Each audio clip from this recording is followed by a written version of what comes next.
أعمالنا من يهده الله فلا مضل له ومن يضلله فلا هادي له ونشهد أن لا إله إلا الله وحده لا شريك له ونشهد أن سيدنا ونبينا وحبيبنا ومولانا محمدا عبده ورسوله الذي أرسله بالحق بشيرا ونذيرا وداعيا إلى الله بإذنه وسراجا منيرا وقال الله تعالى في كلام المجيد والفرقان الحميد أعوذ بالله من الشيطان الرجيم بسم الله الرحمن الرحيم يا أيها الذين آمنوا لا تتخذوا اليهود والنصارى أولياء بعضهم أولياء بعض وقال رسول الله صلى الله عليه وسلم من تشبه بقوم فهو منهم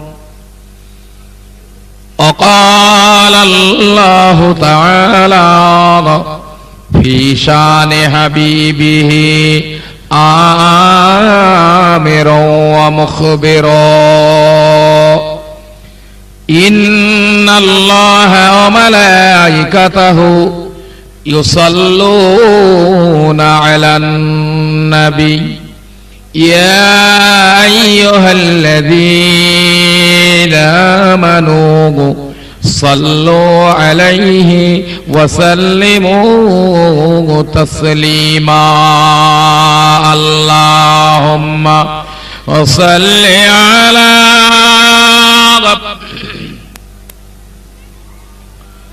وعلى آل سيدنا इन हवाओं से कह दो ना इधर इन हवाओं से कह दो ना इधर उनकी खुशबू का कोई जरूरत नहीं जिनकी खुशबू से महका है सारी जहां ओ खुशबू नबी के पसीने में है अल्लाहुम्मा सल्ली अला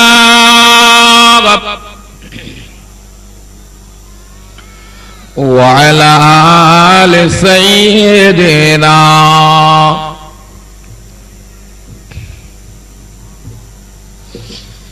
अपने आंखों से देखा नहीं है मगर अपने आंखों से देखा नहीं है मगर उनकी तस्वीर सीने में मौजूद है जिनकी खुशबू से महका है सारी जहां वो खुशबू मदीने में मौजूद है अल्लाहुम्मा सल्ली अला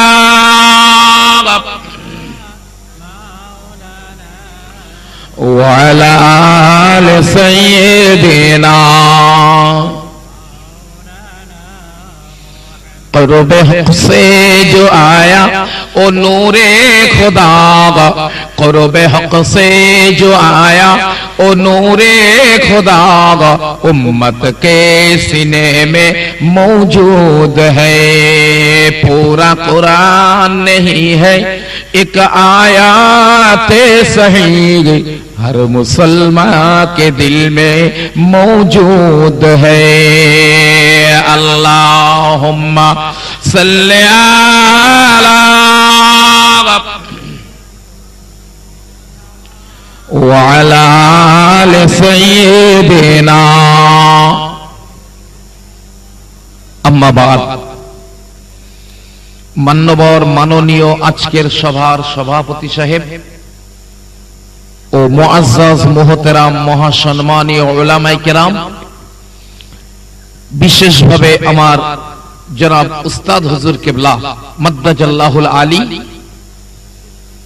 ও উপস্থিত ধর্মপ্রাণ ধর্মজ্ঞান পিপাসু দিনদার পরেজগার আল্লাহওয়ালা ভাইয়েরা ও বাবাজিরা, পর্দানশীনা স্নেহশীলা ধার্মিকা মহিয়সী মা এবং বোনেরা,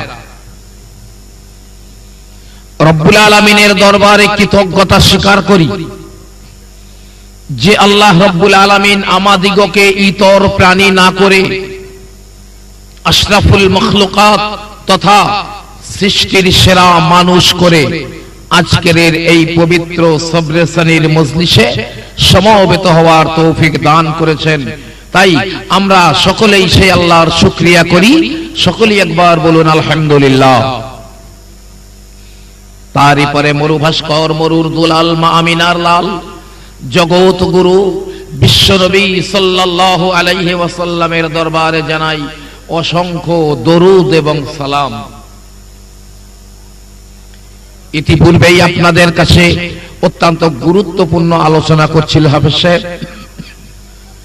সময়ের স্বল্পতার কারণে তার মূল্যবান ওয়াজ বন্ধ করতে হয়েছে। এসেছি আমি অধম গুনাহগার, সীমিত বিদ্যা বুদ্ধি নিয়ে আপনাদের খেদমতে। আল্লাহ রাব্বুল আলামিন তৌফিক দিলে আমিও আপনাদের কাছে কিছু কথা আলোচনা করব ইনশাআল্লাহ। মুহতারাম ভাইরা, তবে বর্তমান চলমান সময়ে মুসলমানদের একটি চরম দুর্গতি, মুসলমানদের একটি চরম অধঃপতন, তা হলো ধর্মীয় ব্যাপারে মুসলমানরা সবচাইতে বেশি উদাসীন। বর্তমান যুগসন্ধি ক্ষণে পাশ্চাত্যের উলঙ্গ সভ্যতার বাঁধ ভাঙা স্রোতে যুগের মুসলমানেরাও তাতে গা ভাসিয়ে দিয়েছে সেই স্রোতেই, যারই কারণে আজ বিশ্বের মুসলিম জাতি অন্য জাতির পায়ের ফুটবল। এক জাতি লাথি মারে তো আর এক জাতির পায়ের কাছে যায়, সেই জাতি আজ। এই অবস্থা কেন? কেন মুসলমান নিপীড়িত নির্যাতিত? কেন মুসলমান অসহায়? কেন মুসলমান পিছিয়ে পড়া জাতি? যে মুসলিম স্পেনের কর্ডোবায় বিজ্ঞান আবিষ্কার করেছিল, যে মুসলমান ইরাকের বাগদাদে জ্ঞান বিজ্ঞানের প্রাণ কেন্দ্র হিসাবে গড়ে তুলেছিল, সে মুসলমান কেন আজ পিছিয়ে পড়ে? সে মুসলমান কেন আজ অন্য জাতির লাথি খায়? তার কারণ একটি, মুসলমানদের ধর্মীয় উদাসীনতা। আজকের যদি এটা ধর্মসভা না হয়ে কমপক্ষে নিচু স্তরের একটা 60 টাকায় ভাড়া করা ভিডিও হতো, তাই মনে হয় কমপক্ষে ভিডিও দেখার জন্য 500-700 লোক তো মিনিমাম জড়ো হতো। এমনি একটা চার দোকানে সিডি চললে 7খানেক লোক হামেশাই থাকে। এ মুসলমান মার খাবে না তো খাবে কে? হরিপদজাত। আল্লাহ নবী বলেছিলেন, আল্লাহ রাসূল বলেছিলেন, ও বাবা সাহাবারা, এমন একটা জমানা এসে যাবে বাবা, যে জমানাতে এক জাতি অন্য জাতিকে ডাকবে, অন্য জাতিকে আহ্বান করবে, এসো এসো এসো এসো মুসলমান নিধন করে দিই। এ ভাইরা, রাসূল বলেছেন, যেমন দস্তরখানার উপরে খানা রেখে, দস্তরখানার উপরে খাদ্য রেখে একে অপরকে আহ্বান করে, ওই জমানা মুসলমানদের নিধন করার জন্য একে অপর জাতির আহ্বান করবে। আল্লাহর নবীর সাহাবারা বলেছিলেন, ইয়া রাসূলুল্লাহ, ইয়া হাবিবাল্লাহ, হুজুর, ওই জমানায় মুসলমানেরা কি সংখ্যায় বড় কম হবে নাকি? আমার প্যারা নবী বলেছিলেন, এই সাহাবারা, না, বরং মুসলমানেরা সংখ্যায় অধিক হয়ে যাবে, তবে তারা সমুদ্রের ফেনার মতো মূল্যহীন হয়ে যাবে। তাদের অন্তরে কাপুরুষতা দেখা দেবে, মরণের ভয়ে থাকবে না, শরীয়ত থেকে তারা বিমুখ হয়ে ফিরে যাবে। এই সাহাবারা, আমি রাসূল বলি, ওই জমানাতে মুসলমানেরা চরম অধঃপতনে চলে যাবে।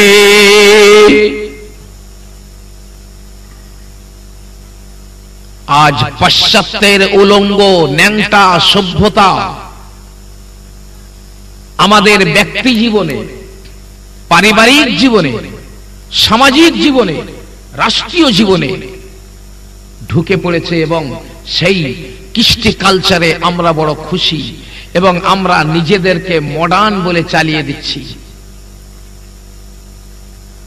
অথচ আমার আল্লাহ রাব্বুল আলামিন কোরআন পাকের মধ্যে বলে দিলেন, এ দুনিয়ার মানুষেরা, ইয়া আইয়ুহাল্লাযীনা আমানু লা তাত্তাখিযুল ইয়াহুদা ওয়ান নাসারা আউলিয়া, যেন তোমরা ইহুদি নাসারাদের সঙ্গে দোস্তি করো না।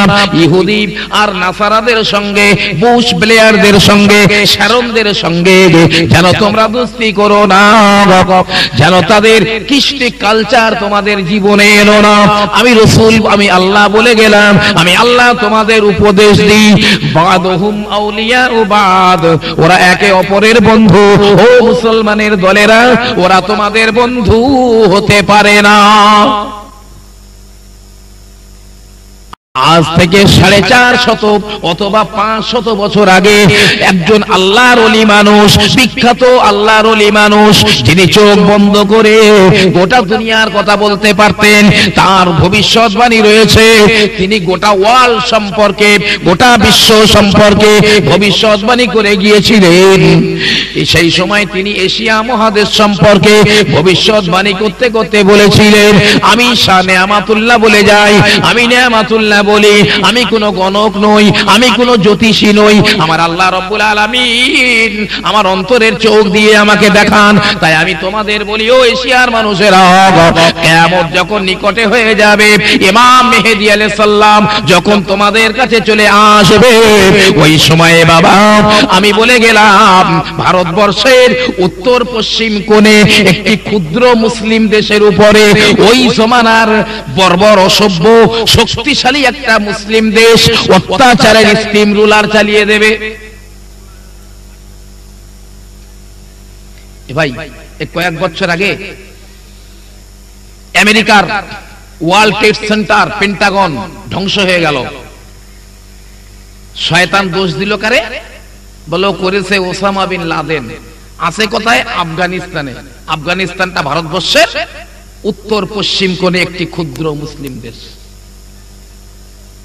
এত নির্লজ্জ বেহায়া জাত। সে ওসামা বিন লাদেন আছে কি নেই সেটা বড় কথা নয়, এখন তার টিকিয়ে স্পর্শ গেল না, স্যাটেলাইট ব্যবহার করেও তাকে ধরা গেল না, অথচ আফগানিস্তানের নিরীহ মুসলমানদের উপরে শয়তানের বাচ্চা টন টন বোমা ফেলেছে।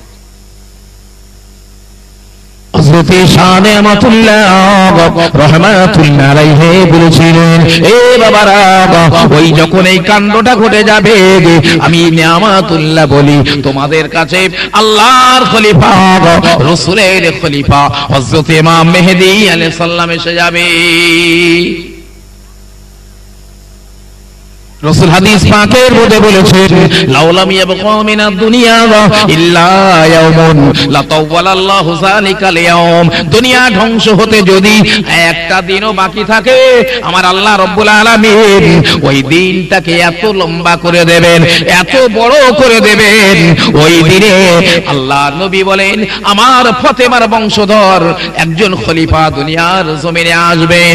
যখন গোটা দুনিয়ার মধ্যে অশান্তির বাতাবরণ চলবে, জ্বলবে, অশান্তির আগুনে দাউ দাউ করে জ্বলবে। ওই সময়ে আমার ফাতেমার বংশের একজন মানুষ, ইসমুহু ইসমি, তার নাম হবে আমার নামের মতো, তার আব্বার নাম হবে আমার বাপের নামের তুল্য, তার মায়ের নাম হবে আমার মায়ের তুল্য। তাকে আমার মতো দেখতে লাগবে, তার ডান চোয়ালে একটা তিল থাকবে, তিনি যেন একটু তোতলা করে কথা বলবেন। গোটা দুনিয়ার জমিনে অশান্তি দূর হয়ে যাবে, গোটা দুনিয়ার বুকে শান্তির বাতাবরণ বইবে, কোনো অশান্তি আর থাকবে না। আল্লাহ নবী বলেন, আল্লাহ রাসূল বলেন, শুনে রাখো শুনে রাখো এ বাবা সাহাবারা, ইজা উত্তুখিজাল ফাইয়ু দেওয়ালান, যখন নাকি জনগণের মালগুলো, জনসাধারণের মালগুলো, রিলিফের মালগুলো, গ্রাম উন্নয়নের মালগুলো, জনগণের মালগুলো যখন মানুষের আত্মসাৎ করে নেবে, যখন ওটা নিজের সম্পদের মতো মানুষ আত্মসাৎ করে নেবে, 50,000 কাজ হবার জন্য টাকা আসলো, কাজ হলো 10,000 টাকা, 45,000 টাকা পকেটজাত হয়ে গেল। আল্লাহ নবী বলেন, এটা যখন হবে আমি রাসূলুল্লাহ বলি, ওই সময় তোমাদের ধ্বংস হয়ে যাবার সময় এসে যাবে। আল্লাহ নবী বলেন, ওয়ালা আমানাতু মাগরামান, মানুষ যখন আমানাতের ধার ধারবে না, মানুষ যখন আমানাতের খেয়ানত করবে, ওই সময় আমি রাসূল বলি কিয়ামত হয়ে যাবে। আমানত কি জিনিস জানেন? আল্লাহ নবী বসে আছেন, সাহাবারা বসে আছেন, একজন বুদ্ধু এসে, একজন গ্রাম্য মানুষ এসে বলে, ইয়া রাসূলুল্লাহ, হে মাতাসা, কিয়ামত কবে হবে? হুজুর কিয়ামত কবে হবে একবার বলেন।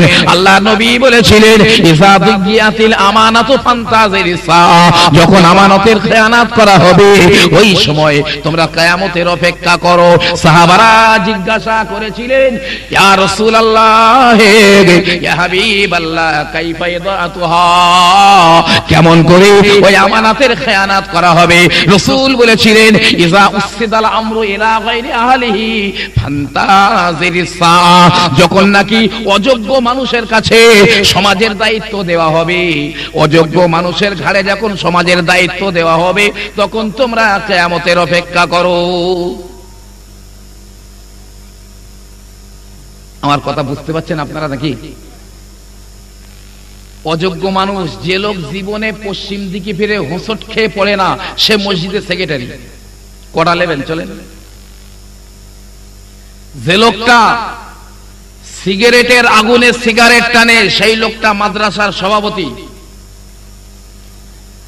যে লোকটা নাম সই করতে গেলে 3টে কলমের মোচ ভেঙে যায়, তিনি হবেন অঞ্চল প্রধান, না হয় তিনি হবেন কোন সমাজপতি, তার উপরে সমাজের দায়িত্ব অর্পণ করা হবে, যোগ্যতা নেই তার। রাসূল বললেন কিয়ামত তখন হবে। তাই আল্লাহ হাবিব বলেন, ও সাহাবারা, আমানতের যখন খেয়ানত হয়ে যাবে তখন তোমরা কিয়ামতের জন্য অপেক্ষা করো। ওয়াজ যাকাতু মাগরামান, যাকাত দেওয়া মানুষ যখন জরিমানা দেওয়া মনে করবে, মানুষ টাকা হয়েছে তাই আমি জরিমানা দিচ্ছি, মানুষ যখন যাকাত দেওয়াটা জরিমানা মনে করবে, কেউ বা যাকাত দেবে না, আমি রাসূল বলি শোনো, ওই সময় অসময়ে বৃষ্টি হবে, যখন বৃষ্টির প্রয়োজন তখন বৃষ্টি হবে না, অনাবৃষ্টি অতিবৃষ্টি দেখা যাবে। মানুষ যখন যাকাত দেওয়াটাকে জরিমানা মনে করবে, যাকাত দেওয়া বন্ধ করে দেবে, ওই সময় অতিবৃষ্টি অনাবৃষ্টি দেখা যাবে। তোমরা মনে করো কিয়ামত কাছাকাছি হয়ে গেছে।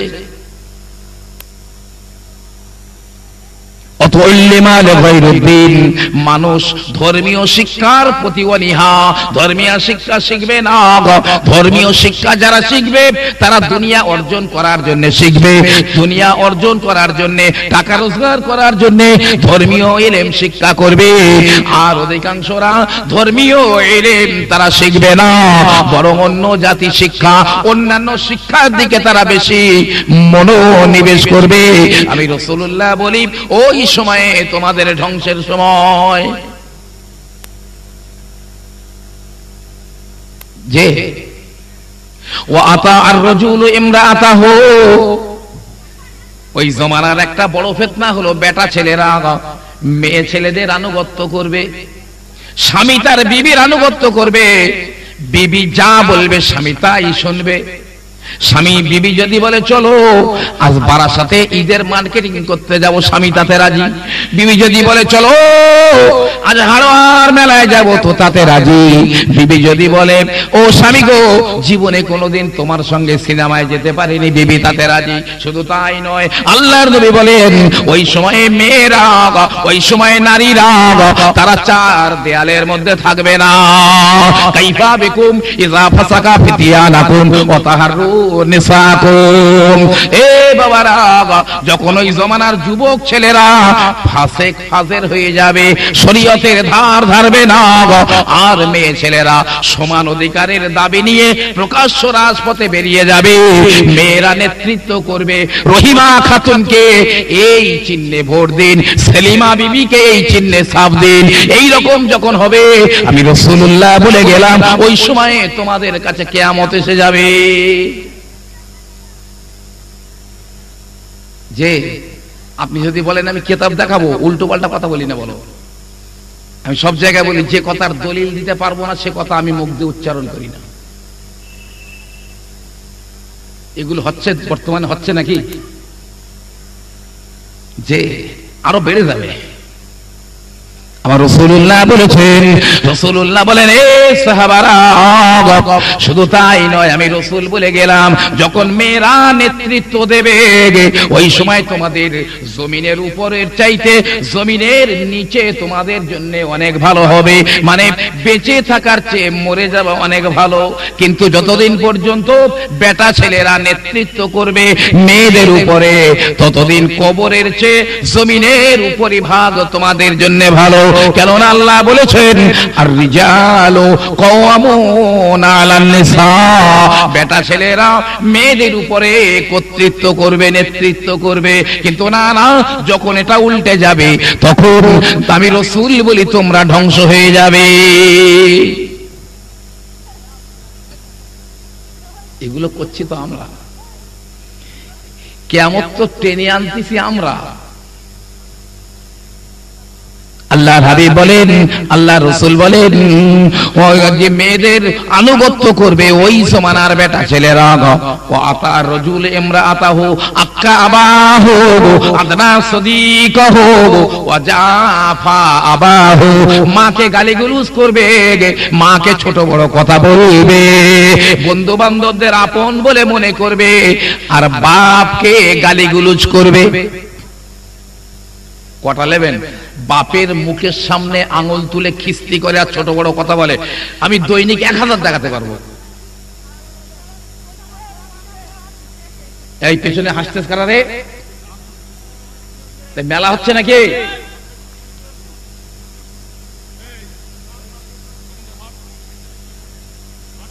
একটু দরুদ শরীফ, আল্লাহুম্মা সাল্লি আলা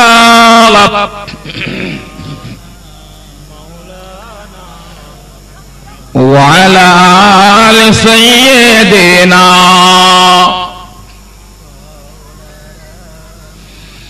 खुद मसीहा जिसका मरीजों में है, खुद मसीहा जिसका मरीजों में है, ओ तबीब आ गया, ओ हकीम आ गया, आए हलीमा तुझे आओ क्या चाहिए, तेरे घर में खुदा का हबीब आ गए।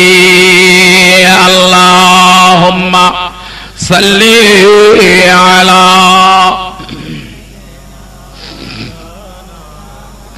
व अला आलि सय्यिदिना। আমার ভাইরা, আমার আব্বা জানেরা শুনে রেখে দিন, আল্লাহর নবী আল্লাহর হাবিব বলেছেন, শুনে রাখো আমার সাহাবারা, আমি রাসূল বলে গেলাম, বন্ধু বান্ধবদের আপন বলে মনে করবে, মা বাপকে গালিগুলোজ করবে, মা বাপকে দূরে ঠেলে দেবে। মা খেতে পেলো কি না পেলো, মা পড়তে পেলো কি না পেলো, বাপ কি অবস্থায় রয়েছে দেখবে না, বরং বন্ধু বান্ধবদের দাওয়াত করে করে ভালো মন্দ করে করে খাওয়াবে, অথচ বাপ উপোস করে রয়েছে। আল্লাহ নবী বলেন, আমি রাসূল বলে গেলাম, তোমরা ধ্বংস হয়ে যাবে এই সময়ে। ও জহরাতিল আসওয়াতু ফিল মাসাজিদে, মসজিদ ঘরের মধ্যে জোরে জোরে জোরে জোরে কথাবার্তার আলোচনা হবে। মসজিদে জুম্মার দিনে দেখা যায় মসজিদে মিটিং হয়, মসজিদের মিটিং হবে, জোরে জোরে নেতা হোতারা কমিটির লোকেরা কথা বলে। আল্লাহ নবী বলেন, আমি রাসূলুল্লাহ বলি, যদি মসজিদে কেউ জোরে জোরে কথা বলে, তার জামার কলার ধরে ঘাড় ধরে বার করে দাও। মসজিদে জোরে জোরে কথাবার্তা বলবে। আর এমনি তো অনেক সময় দেখা যায় দু তিনটে মুসল্লি এক জায়গায় হলে কে কি চাষ করেছে আর কোথায় কি মাছ ফেলেছে আলোচনা হয়। যদি মুসল্লি না থাকে, মুয়াজ্জিন আর ইমাম সাহেব থাকলেও বাদ যায় না, অনেক জায়গায়, সব জায়গায় ওই দুজনাই শুরু করে দেয়। আল্লাহ হাবিব বলেন, মসজিদগুলো দেখতে ভালো হবে, মসজিদগুলো দেখতে বড় সুন্দর হবে, চাকচিক্যময় হবে, কিন্তু মসজিদের খোরাক থাকবে না। যখন ঝিনঝিনের মতো ব্যায়াম আসে, ডায়রিয়ার মতো ব্যায়াম আসে, এমনি স্মল পক্সের মতো ব্যায়াম আসে, ওই সময় মুসলমান এত বেশি বেশি মসজিদে যায়, বলে আর হবে না হবে না, দুতলা কর নাই মসজিদ বাড়া, কিন্তু ব্যায়াম চলে গেল, গজব চলে গেল, মুসলমানও ঝেঁটিয়ে চলে গেল মসজিদ থেকে। যে আজ থেকে ১৫০০ বছর আগে রাসূল বলে গেছেন, চারিদিকে দেখেন কোন মসজিদ দেখবেন কত সুন্দর, কত চাকচিক্য। আর আমার রাসূলের মসজিদ ছিল, বৃষ্টি আসলে পানি পড়তো, রোদ লাগতো গায়ে, সাহাবারা তাতেই নামাজ পড়তেন।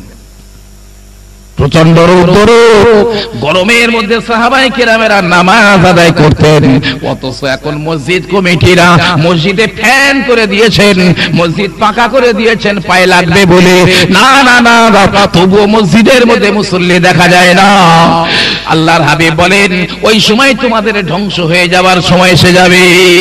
ওয়াসাদাল কবিলাতা ফাসিকুহুম, গোত্রের মধ্যে যে লোকটা একটু মাথা টানা হবে, গোত্রের মধ্যে যে লোকটা নেতা হবে, ওই লোকটা ফাসেক হবে। ফাসেক হয় বিড়িখোর, নাই তাসখোর, নাই সিনেমাখোর, নামাজ তো পড়বে না, শরিয়াত ধার ধারবে না, ওই লোকটা হবে তোমাদের গোত্রের নেতা। ওয়াকানা যাইমুল কওমি আরজুলুহুম, আর মানুষের নেতৃত্ব দান করবে, সমাজের নেতৃত্ব দেবে কারা? যাদের মধ্যে শরিয়ত নাই, যারা অপমানিত লাঞ্ছিত। আমার ভাইরা বাবাজিরা, যারা একদিন এমনি করে চুরি ডাকাতি করত, যারা একদিন এমনি করে ঘুটে কুড়িয়ে বেড়াতো, ওই মানুষগুলো নেতা হয়ে যাবে। আর মানুষেরা কি করবে? উকরেমার রজুলু মুখাফাতা শাররিহি, মানুষেরা তাদের সম্মান করবে, মানুষেরা তাদের স্যালুট করবে, মানুষেরা তাদের অভিবাদন করবে। না জানি ওই নেতার দ্বারায় আমার কোনো ক্ষতি হয় নাকি, নিজের ক্ষতি হবার ভয়ে, তার দ্বারায় কোনো ক্ষতি হবার ভয়ে মানুষ ওই নেতাদেরকে সম্মান করবে। মিলতেছে জমানার সঙ্গে? পথ নেই, কোন রেহাই নেই রাসূলের কথা। আল্লাহর হাবিব বলেন, আল্লাহর নবী বলেন, ও বাবা সাহাবারা, ওয়ালা আনা আখিরু হাযিহিল উম্মতি আউয়ালুহা, আর অতীত জমানায় যে ওলিয়া ওলিয়ারা গুজরে গেছেন, অতীত জমানাতে যে সমস্ত পীরে কামেলেরা চলে গেছেন, সেই জমানার লোকেরা তাদের নামে নিন্দা মন্দ করবে, তাদের নামে গালিমন্দ করবে, তাদের নামে অপমাননাকর কথা বলবে। ওই ফুরফুরার হুজুর কি করেছেন? বসিরাটের কুলাঙ্গার বলেছে, বসিরাটের আল্লামাকে কুলাঙ্গার বলে, দাদা হুজুরকে বলে শুধু মুরগির রান ছেড়ে গেছে, কিছু করে না। এমন করে অতীতের ওলিয়া উলিয়াদের নামে মানুষেরা গালিগুলোজ বা ছোট মোটা কথা বলবে।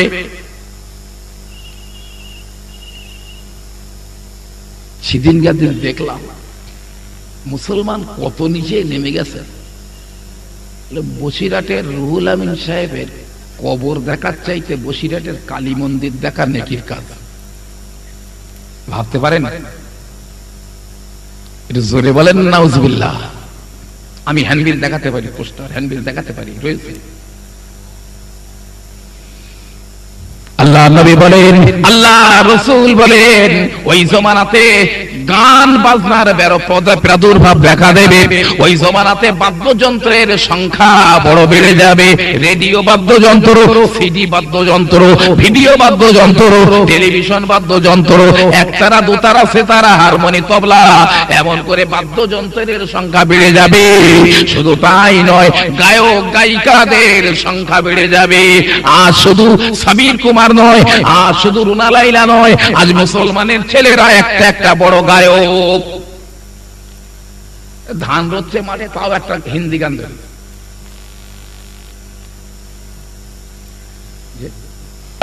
মানুষের চেহারা মানুষের মতো থাকবে না, চেহারা পরিবর্তন হয়ে যাবে। মানুষ জমিনের মধ্যে ধ্বংস হয়ে যাবে, ধসে যাবে। আসমান থেকে শিলাবৃষ্টি হবে, আসমান থেকে শিলাবৃষ্টি হবে। এই তো গত কিছুদিন আগে যে বৃষ্টিটা হয়ে গেল, আমি ওই এলাকায়, বসিরহাটের এলাকায় গিয়েছি। বললো হুজুর, এত শিল পড়েছে, উঠোনে কোদাল দিয়ে, মানে এতটা করে জাম হয়ে গেছে, কোদাল দিয়ে টেনে টেনে ঝুড়ি করে ফেলে দিয়ে আসতে হবে। একটা একটা শিল 50 গ্রাম পর্যন্ত ওজন আছে। আমার কথা শুনে রাখেন। তাহলে আমি বলতে বলতে এতদূর চলে আসলাম। ভারতবর্ষের উত্তর পশ্চিম কোণে ক্ষুদ্র একটি মুসলিম দেশের উপরে অত্যাচার করবে সেই জমানার কারা? শক্তিশালী অমুসলিম দেশগুলো। ভাই আমি কথাগুলো বলছি, আপনাদের অসুবিধা হচ্ছে নাকি? যদি বলেন তো আমি আর ঘুরিয়ে দিচ্ছি। আপনি যেদিকে বলবেন ইনশাআল্লাহ আমি সেদিকে আছি। যে আল্লাহর রাসূলের সাহাবা, আল্লাহর হাবিবের সাহাবা হযরত আলী রাদিয়াল্লাহু তাআলা আনহু বলেছিলেন, এক সময়ে আমেরিকা এবং মুসলমানেরা, খ্রিস্টানেরা এবং মুসলমানেরা একজোট হয়ে একটি পরাশক্তির বিরুদ্ধে লড়াই করবে। দীর্ঘদিন লড়াই হয়ে যাবার পরে ওই পরাশক্তিটা পরাজয় বরণ করবে, হেরে যাবে। তখন ওই পরাশক্তিটা ভেঙে টুকরা টুকরা হয়ে যাবে। আমি আপনাকে বলি, এক সময় আমেরিকার খ্রিস্টানেরা আফগানিস্তানের মুসলমানদের সঙ্গে অ্যাড হয়ে বাবা ওই রাশিয়া ছিল তখন পরাশক্তি, ওই রাশিয়ার বিরুদ্ধে লড়াই চলেছিল। দীর্ঘদিন ঠান্ডা লড়াই চলার পরে ওই রাশিয়া পরাজিত হয়ে গেল, ওই রাশিয়া ভেঙে টুকরা টুকরা হয়ে গেল। উজবেকিস্তান, কাজাকিস্তান, তাজিকিস্তান বিভিন্ন প্রদেশে ভেঙে টুকরা টুকরা হয়ে গেল রাশিয়া। একটু মহব্বতে দরুদ আল্লাহুম্মা।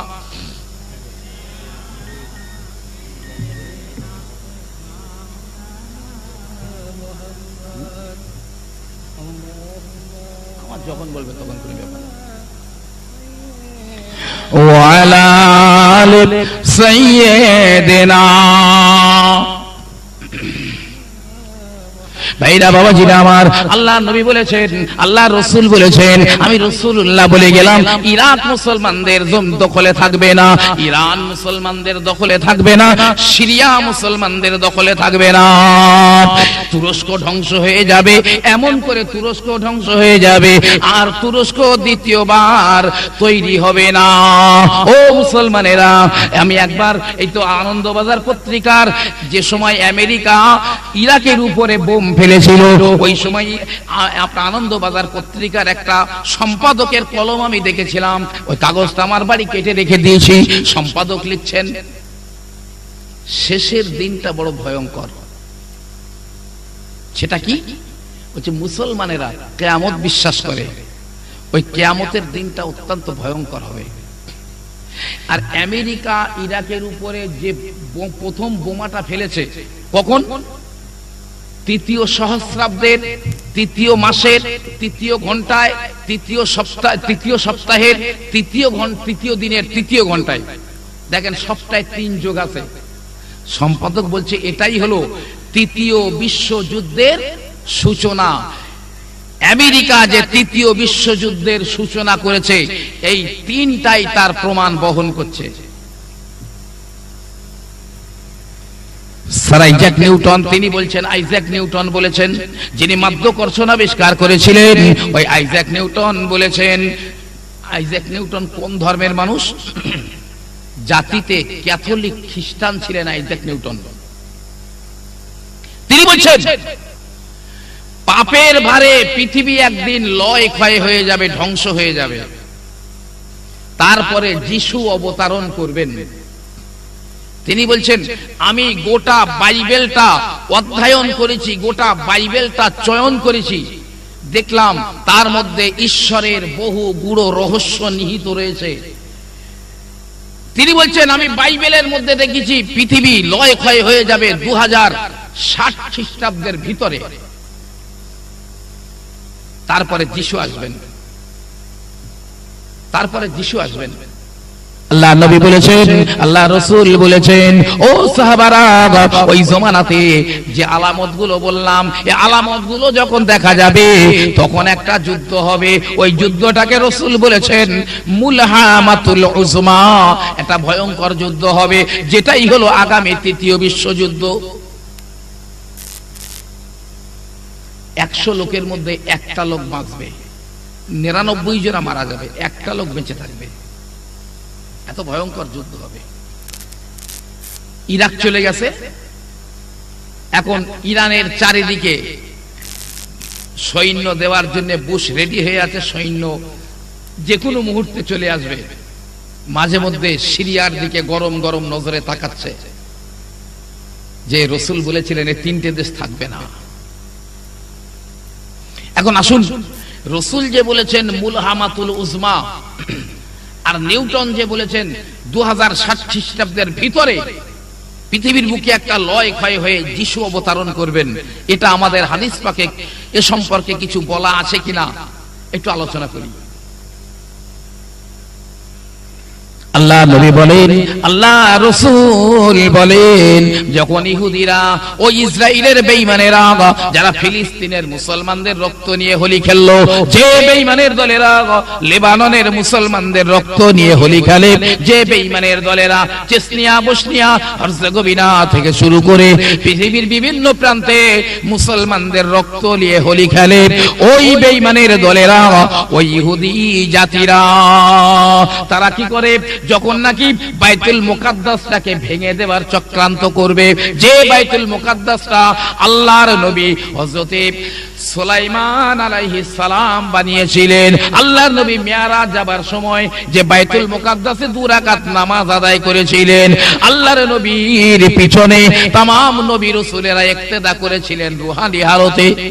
শুধু তাই নয়, আমার আল্লাহর নবী ওই বাইতুল মুকাদ্দাসের দিকে ফিরে কিবলা করে 17 অথবা 18 মাস নামাজ আদায় করেছিলেন। ওটা মুসলমানদের পুরাতন কিবলা। পরে কিবলা পরিবর্তনের আয়াত নাজিল হয়ে গেলে কাবা শরীফটা কিবলা হয়ে যায়। ইহুদিরা যখন ওই বাইতুল মুকাদ্দাসটা ভেঙে দেওয়ার চক্রান্ত করবে, তখন তোমরা জানবে ইমাম মেহেদী এসে যাচ্ছে। আমি বাংলাদেশের একটি পত্রিকার মধ্যে এই তো কিছুদিন আগে পড়েছিলাম, ইহুদিদের একটি ধর্মগ্রন্থ রয়েছে, ওই ধর্মগ্রন্থের নাম হলো তালমুদ। ওই তালমুদ গ্রন্থের মধ্যে একটি কথা লেখা আছে, ইহুদি জাতিরা, ওই শারনের দলেরা তাদের ধর্মগুরু আলেম ওলামাদের ডেকেছিলেন, ও ইহুদি আলেমেরা,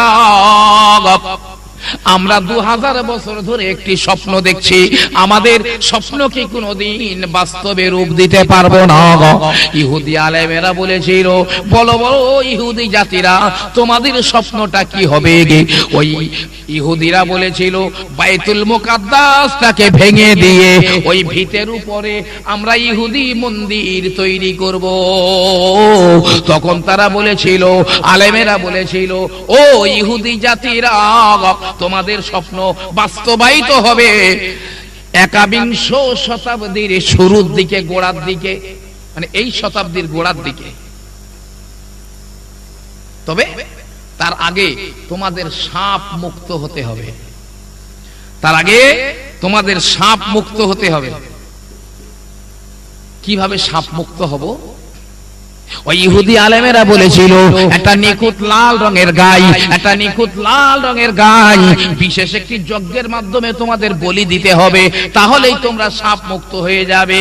এ ভাইরা, ইসরায়েলের ইহুদিরা বর্তমানে বহু দেশে ঘুরে ঘুরে ওই আমেরিকার একটি অঞ্চলের ভিতরে একটা লাল গাই তারা খুঁজে বার করেছে। ওই গাইটাকে বর্তমানে ইসরায়েলের রাজধানী যে জায়গার নাম হলো তেল আবিব, ওই তেল আবিবের মধ্যে ওই গাইটাকে সযত্নে লালন পালন করা হচ্ছে। যে কোনো মুহূর্তে ওই লাল গাইটাকে বলি দিয়ে তারপরে বাইতুল মুকাদ্দাসের গায়ে হাতুড়ি মারতে পারে, তবে এই স্বপ্ন ওদের সফল হবে না। আল্লাহ নবী বলেন, আল্লাহ রাসূল বলেন, ওই ইরাকের জমিনে একটা সোনার পাহাড় আবিষ্কার হবে, ইরাকের জমিনে সোনার পাহাড় আবিষ্কার হবে। আর ওই জমানার শক্তিশালী দেশগুলো ওই সোনার পাহাড়টা দখলদারিত্ব নেওয়ার জন্য, অধিকার করে নেওয়ার জন্য তারা ওই ইরাকের জমিনে বহু অত্যাচার শুরু করে দেবে। আনন্দবাজার পত্রিকার সম্পাদকের ব্যক্তিগত বক্তব্য এবারে বলছে যে ইরাকের জমিনে তরল সোনা আবিষ্কার হয়েছে। তরল সোনা, পেট্রোলিয়ামকে তরল সোনা বলা হয়। আর ওই পেট্রোলিয়ামের জন্যই আমেরিকা আর টনি ব্লেয়ার এরা ইরাকের উপরে টন টন বোমা ফেলে প্রায় ধ্বংস করে দিয়েছে। তাহলে এটা কি নবী মুহাম্মদুর রাসূলুল্লাহ যে কথা বলেছিলেন, এটা কি সেই রাসূলের কথা? এটা কি সেইটাই হতেও পারে। আল্লাহ নবী বলেন, ইরাক যখন মুসলমানদের হাতে থাকবে না, ইরাকে যখন অত্যাচার হয়ে যাবে, ইরান যখন মুসলমানদের হাতে থাকবে না, ইরানে যখন অত্যাচার শুরু করে দেবে, সিরিয়া যখন মুসলমানদের হাতে থাকবে না, সিরিয়ায় যখন অত্যাচার শুরু করে দেবে, ওই তিনটি দেশের ওলিয়া উলিয়ারা, গওস কুতুবেরা মদিনাতুল মুনাওয়ারায় চলে যাবে। ওই সময় ইহুদিদের, ওই সময় নাসারাদের, ইহুদি খ্রিস্টানদের এত শক্তি বেড়ে যাবে। রাসূল বলেন, ওদের এত শক্তি তোমরা দেখতে পাবে, একটা একটা করে মুসলিম দেশগুলো ওরা দখলের মধ্যে নিয়ে নেবে। এমনকি মদিনা থেকে 3 কিলোমিটার দূরে ওই যে জায়গাটার নাম হলো খয়বার, ওই খয়বার পর্যন্ত ইহুদি নাসারারা দখল করে নেবে। আরে তিনটে দেশের ওলিয়া উলিয়ারা তখন মদিনার মধ্যে আবদ্ধ। ইহুদিরা মদিনার মধ্যে অশান্তির বাতাবরণ তৈরি করবে। মদিনার মধ্যে ইহুদিরা বড় অশান্তি সৃষ্টি করবে। কিন্তু আপনার কিনা ওই ওলিয়া উলিয়ারা মদিনা থেকে কোথাও আর চলে যাবেন না। ওই সময়ে একজন মানুষ আত্মগোপন করে মদিনা থেকে মক্কার জমিনে চলে আসবে, মক্কায় খানায় কাবা তাওয়াফ করবে। এত অশান্তি তখন চলবে, মক্কার মানুষেরা ইমাম মেহেদীকে তলাশ করবে। আর মদিনা থেকে যিনি এসেছেন, রাসূলের বর্ণনা করা আলামত অনুযায়ী বোঝা যাচ্ছে এই তো ইমাম মেহেদী। মক্কার লোকেরা বলবে, হুজুর আপনি তো ইমাম মেহেদী। কিন্তু তিনি যেন একটু রেগে যাবেন, নিজেকে ধরা দিতে চাইবেন না। কিন্তু হাজারে আসওয়াদ আর মাকামে ইব্রাহিমের মাঝখান দিয়ে যখন উনি হেঁটে হেঁটে চলে যাবেন, গায়েব থেকে একটা আওয়াজ আসবে। রাসূল হাদিস পাকের মধ্যে বলেছেন, হাযা খলিফাতুল্লাহ আল মেহেদী, এই তো আল্লাহর খলিফা ইমাম মেহেদী। মুসলমানেরা দৌড়ে দৌড়ে যাবে, হুজুর এই তো আপনি সেই ইমাম মেহেদী। ইমাম মেহেদী বলবে, এ মক্কার মানুষেরা, ওগো মক্কা শরীফের মানুষেরা, আমি চেয়েছিলাম নিজেকে গোপন রাখতে, কারণ আমি যখন প্রকাশ হয়ে যাব, আমি যখন মানুষের হাতে ধরা পড়ে যাব, তখন গোটা বিশ্ব দায়িত্ব আমার ঘাড়ের উপরে চেপে যাবে। না না, ও মুসলমানেরা, আমার আল্লাহ আমাকে জাহির করে দিয়েছেন, আনাল মেহেদী, আমি হলাম সেই ইমামে মেহেদী। ও মুসলমানেরা, এসো এসো, আমার হাতে হাত দিয়ে বায়াত গ্রহণ করো, আর চলো মদিনার মধ্যে ইহুদি জাতিরা ওরা বড় অশান্তি তৈরি করেছে, চলো চলো মদিনা থেকে ইহুদিদের দূর করে দিতে হবে। আল্লাহর নবী বলেন ইমাম মেহেদী জাহির হয়ে যাবার পরে বহু দেশ থেকে সেনা পাঠানো হবে ইমাম মেহেদীকে ধ্বংস করে দেওয়ার জন্য। কিন্তু না না না, বয়দা বলে একটি জায়গায় একদল সেনা ধ্বংস হয়ে মাটির তলায় পুঁতে যাবে। না না না, ইমাম মেহেদীকে কেউ পরাজিত করতে পারবে না। ইমাম মেহেদী মদিনায় চলে যাবেন, মদিনা শরীফে চলে যাবেন, ইহুদিদের দূর করে দেবেন, তাড়িয়ে দেবেন মদিনা থেকে। মদিনায় শান্তি ফিরে আসবে, মদিনায় আর কোনো অশান্তি থাকবে না। ওই সময় বাবা তৃতীয় বিশ্বযুদ্ধ শুরু হয়ে যাবে। আল্লাহ নবী বলেন ইমাম মেহেদী ওই মুসলমানদেরকে সঙ্গে করে নিয়ে চলে যাবেন রোমের উপর দিয়ে। রাসূল বললেন ইমাম মেহেদী রোমের উপর দিয়ে চলে যাবেন। রোম বলতে যদিও বর্তমানে আমেরিকাকে বোঝায় না, কিন্তু ব্যাখ্যাকারীগণ বলেছেন আল্লাহর নবী যখন রোম শব্দটা বলেছিলেন ওই সময় রোম বোঝাতো যে দেশে পেন্টাগন রয়েছে। আল্লাহর হাবিব বলেন ওই মুসলমানেরা রোম শহরের প্রাচীরের ধারে গিয়ে জোরে জোরে জোরে জোরে বলবেন লা ইলাহা ইল্লাল্লাহু আল্লাহু আকবার। বলার সঙ্গে সঙ্গে ওই শহরের প্রাচীরটা ভেঙে পড়ে যাবে, মুসলমানেরা শহরের মধ্যে ঢুকে যাবে। রাসূল বলেন ওই শহরের মধ্যে একটা সাদা ঘর রয়েছে, একটি হোয়াইট হাউস রয়েছে, একটি বাইতুল আবিয়াজ রয়েছে।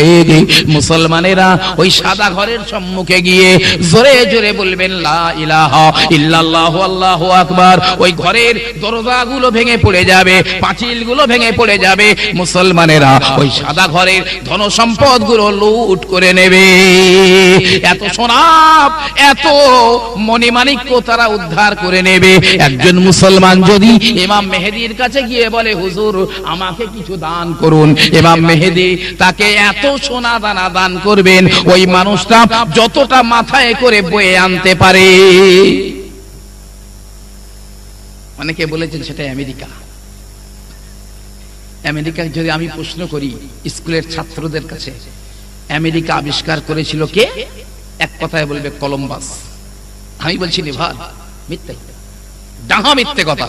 কটা প্রমাণ নেবেন?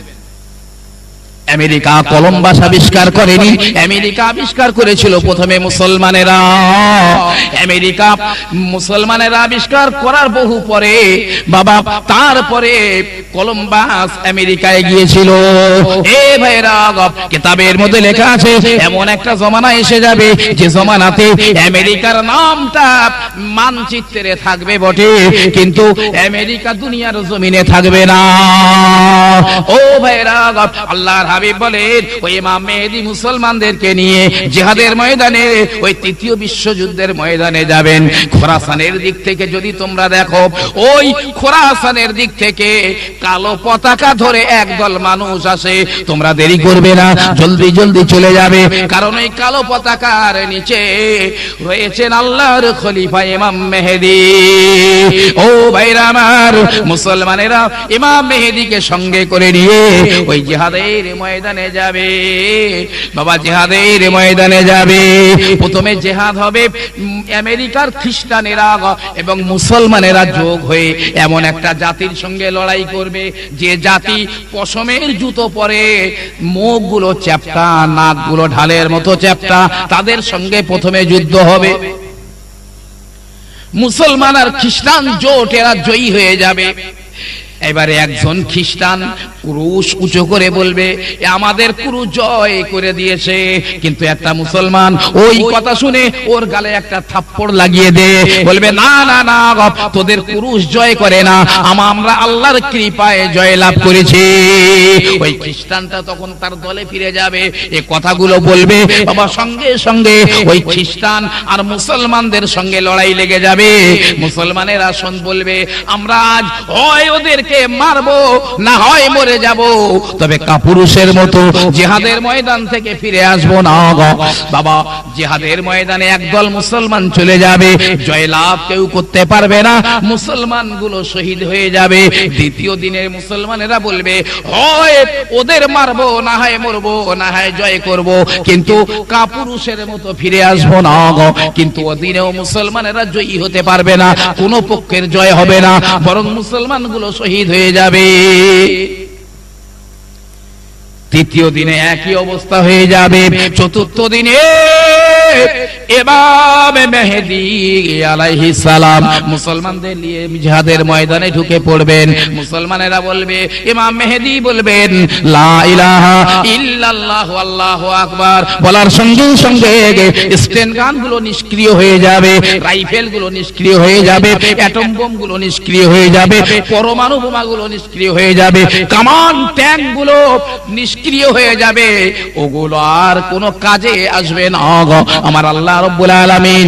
এবারে মুসলমানদের হাতে বিজয় পতাকা তুলে দেবেন, আর ওই বেঈমানের দলেরা জিহাদের ময়দান থেকে কুত্তার মতো দৌড়িয়ে দৌড়িয়ে পালিয়ে যাবে। একবার জোরে জোরে বলুন না সুবহানাল্লাহ।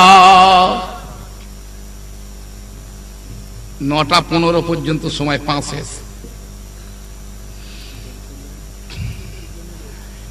একটু মহব্বতে দরুদ আল্লাহুম্মা সাল্লি আলা पैगंबरों का रोज़ा दिखा दे खुदाया, दरे मुद्दत से मिला दे खुदाया, शराबे मोहब्बत